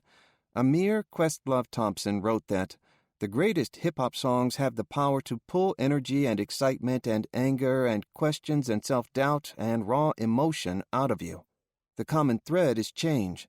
The best hip-hop songs aren't blueprints. They are calls to action, reminders that you can start a revolution in 3 minutes. Of course, one person's call to action is another person's defense of the status quo. And as we have heard, the fundamental form of argument often comes down to a struggle between looking to the past and looking to the future. Replying to hip-hop's defenders, the jazz critic Stanley Crouch argued that hip-hop was another form of minstrelsy, a distorted presentation of white stereotypes of black life as violent and nihilistic, created by and for greedy white music producers. Narcissism and anarchic resentment are promoted in such a calculated fashion that numbskull pop stars pretend to be rebels while adhering to the most obvious trends. These people are not about breaking taboos, they are about making money. Perhaps there is a moment, once in a lifetime, as Seamus Heaney wrote, when hope and history rhyme, and perhaps one could argue that those lines are somewhat grandiose, since they can be true only if in that exceptional moment hope and history rhyme for all the good people who are caught up in it. But someone is always left out. What is certain is that sometimes popular art matches the rhythm, if not the rhyme, of history. American rap and the argument about race it dramatizes offers one example. So does Pierre Beaumarchais's Le Mariage du Figaro as a catalyst for the French Revolution, jazz as a declaration of freedom by the Solidarity movement in Poland, and Tunisian hip-hop as a rallying cry in the months leading up to the ill-fated Arab Spring. All these musical instances sought to make an abstract truth concrete. Arguments in the Key of Life. In J.D. Salinger's Seymour, an introduction, a prominent music critic becomes annoyed with his daughter's public school when he learns that as a member of the Glee Club, she and the other children are being taught to sing popular songs by the likes of Harold Arlen, Jerome Kern, and Irving Berlin. The children should, he huffs to himself, be singing simple little Schubert Lieder instead of that trash. So off he goes to the principal to complain about the music teacher.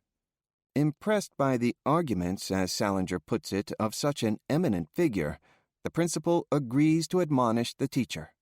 Smugly content with his triumphant, over-vulgar, popular taste, the music critic leaves the school, walking with a spring in his step down the street as he whistles Katie. The irony goes beyond the obvious hypocrisy of the high-minded critic diverting himself with a popular song after his defense of high art. Katie is about a young soldier named Jimmy, afflicted with a devastating stutter, who courts, then marries a young woman before he goes off to fight in the First World War, probably to be killed, almost certainly to be maimed in some way. It is about, in other words, an experience that is as sorrowful as the most sorrowful of Schubert's songs. The critic whistling a song with such painful meaning makes him complicit in the trivializing of profound experience that he seems to decry in popular music. But this is where the irony comes to an end. The complicated question that haunts this incident is the role of art and of popular art, and of the relationship between them and between them and life. Each definition in each category is an argument. The fact that the song enters the critic's mind spontaneously and naturally behind his conscious rational will makes the case that popular art has its sources in the wellsprings of life every bit as much as high art does.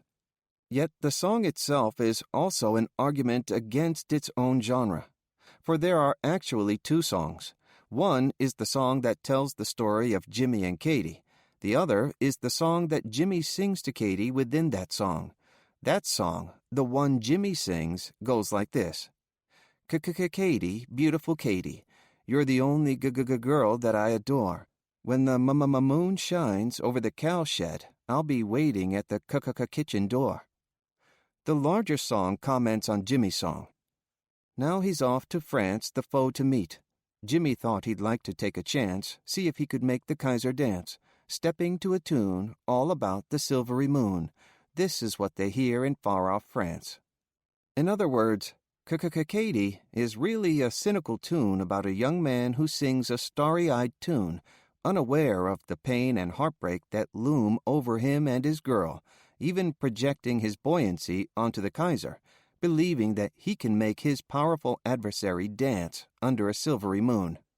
And the critic, for all his cultural sophistication, is just as unaware as Jimmy of the simultaneous meanings of the song.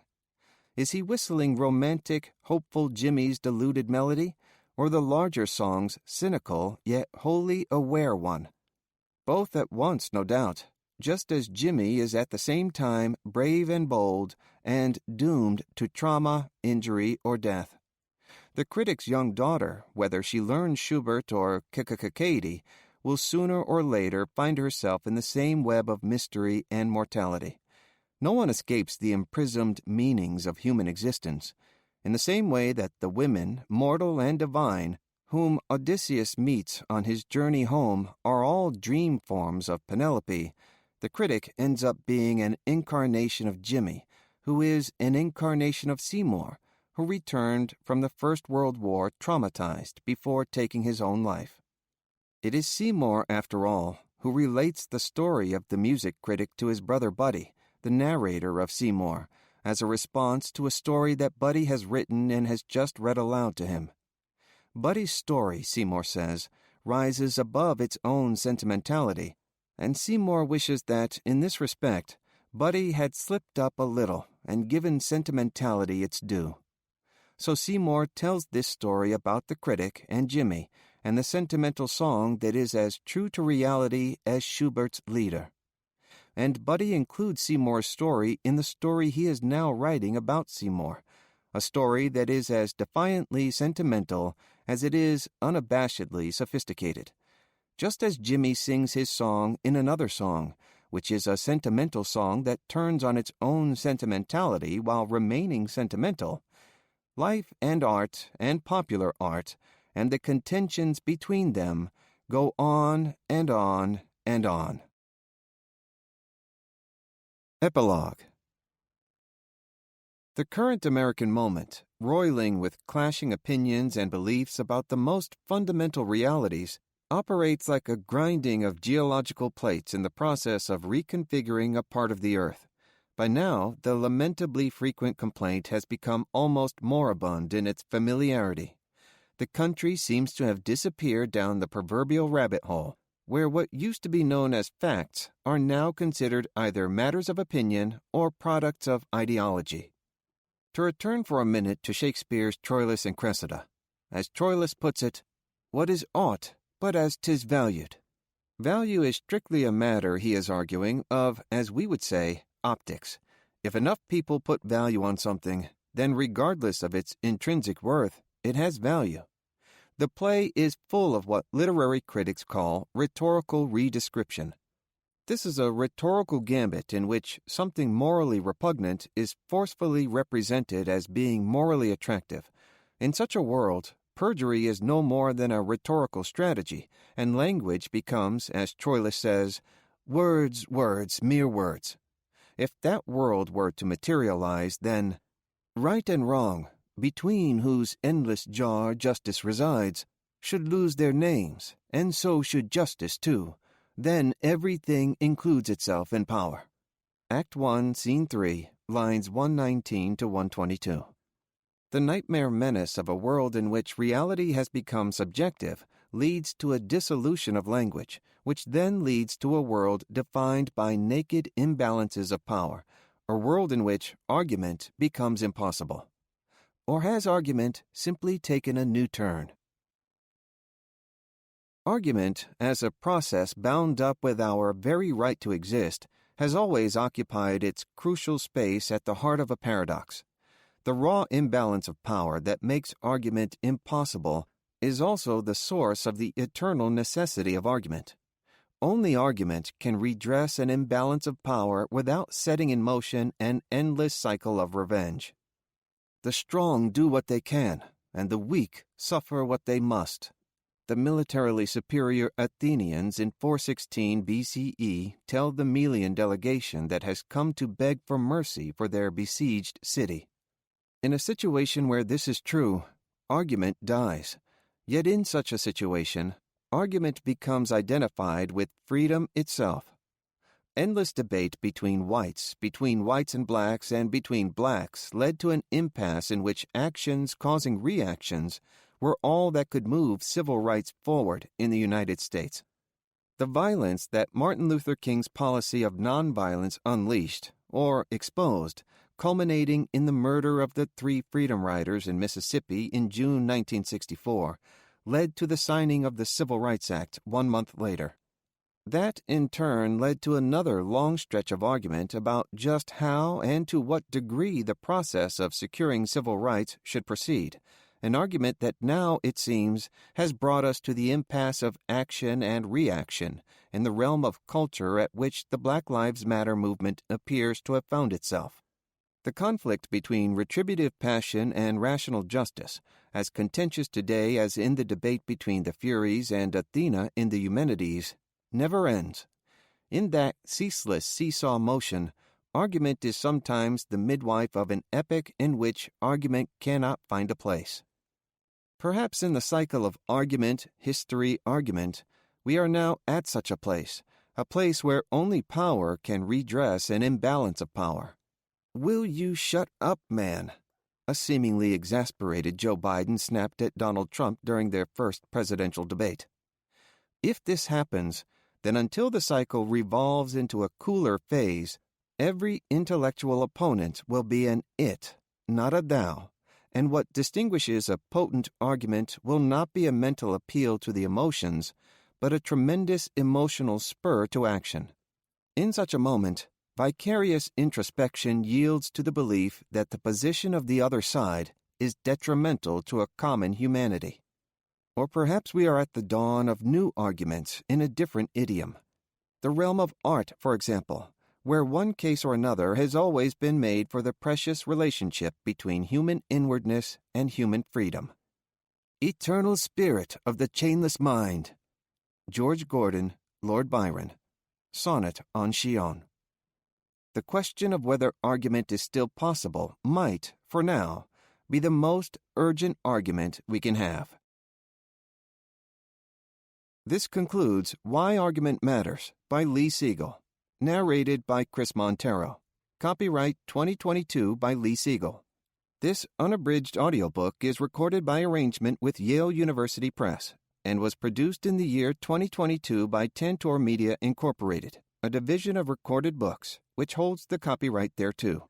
Please visit Tantor.com for more information on our growing library of unabridged audiobooks.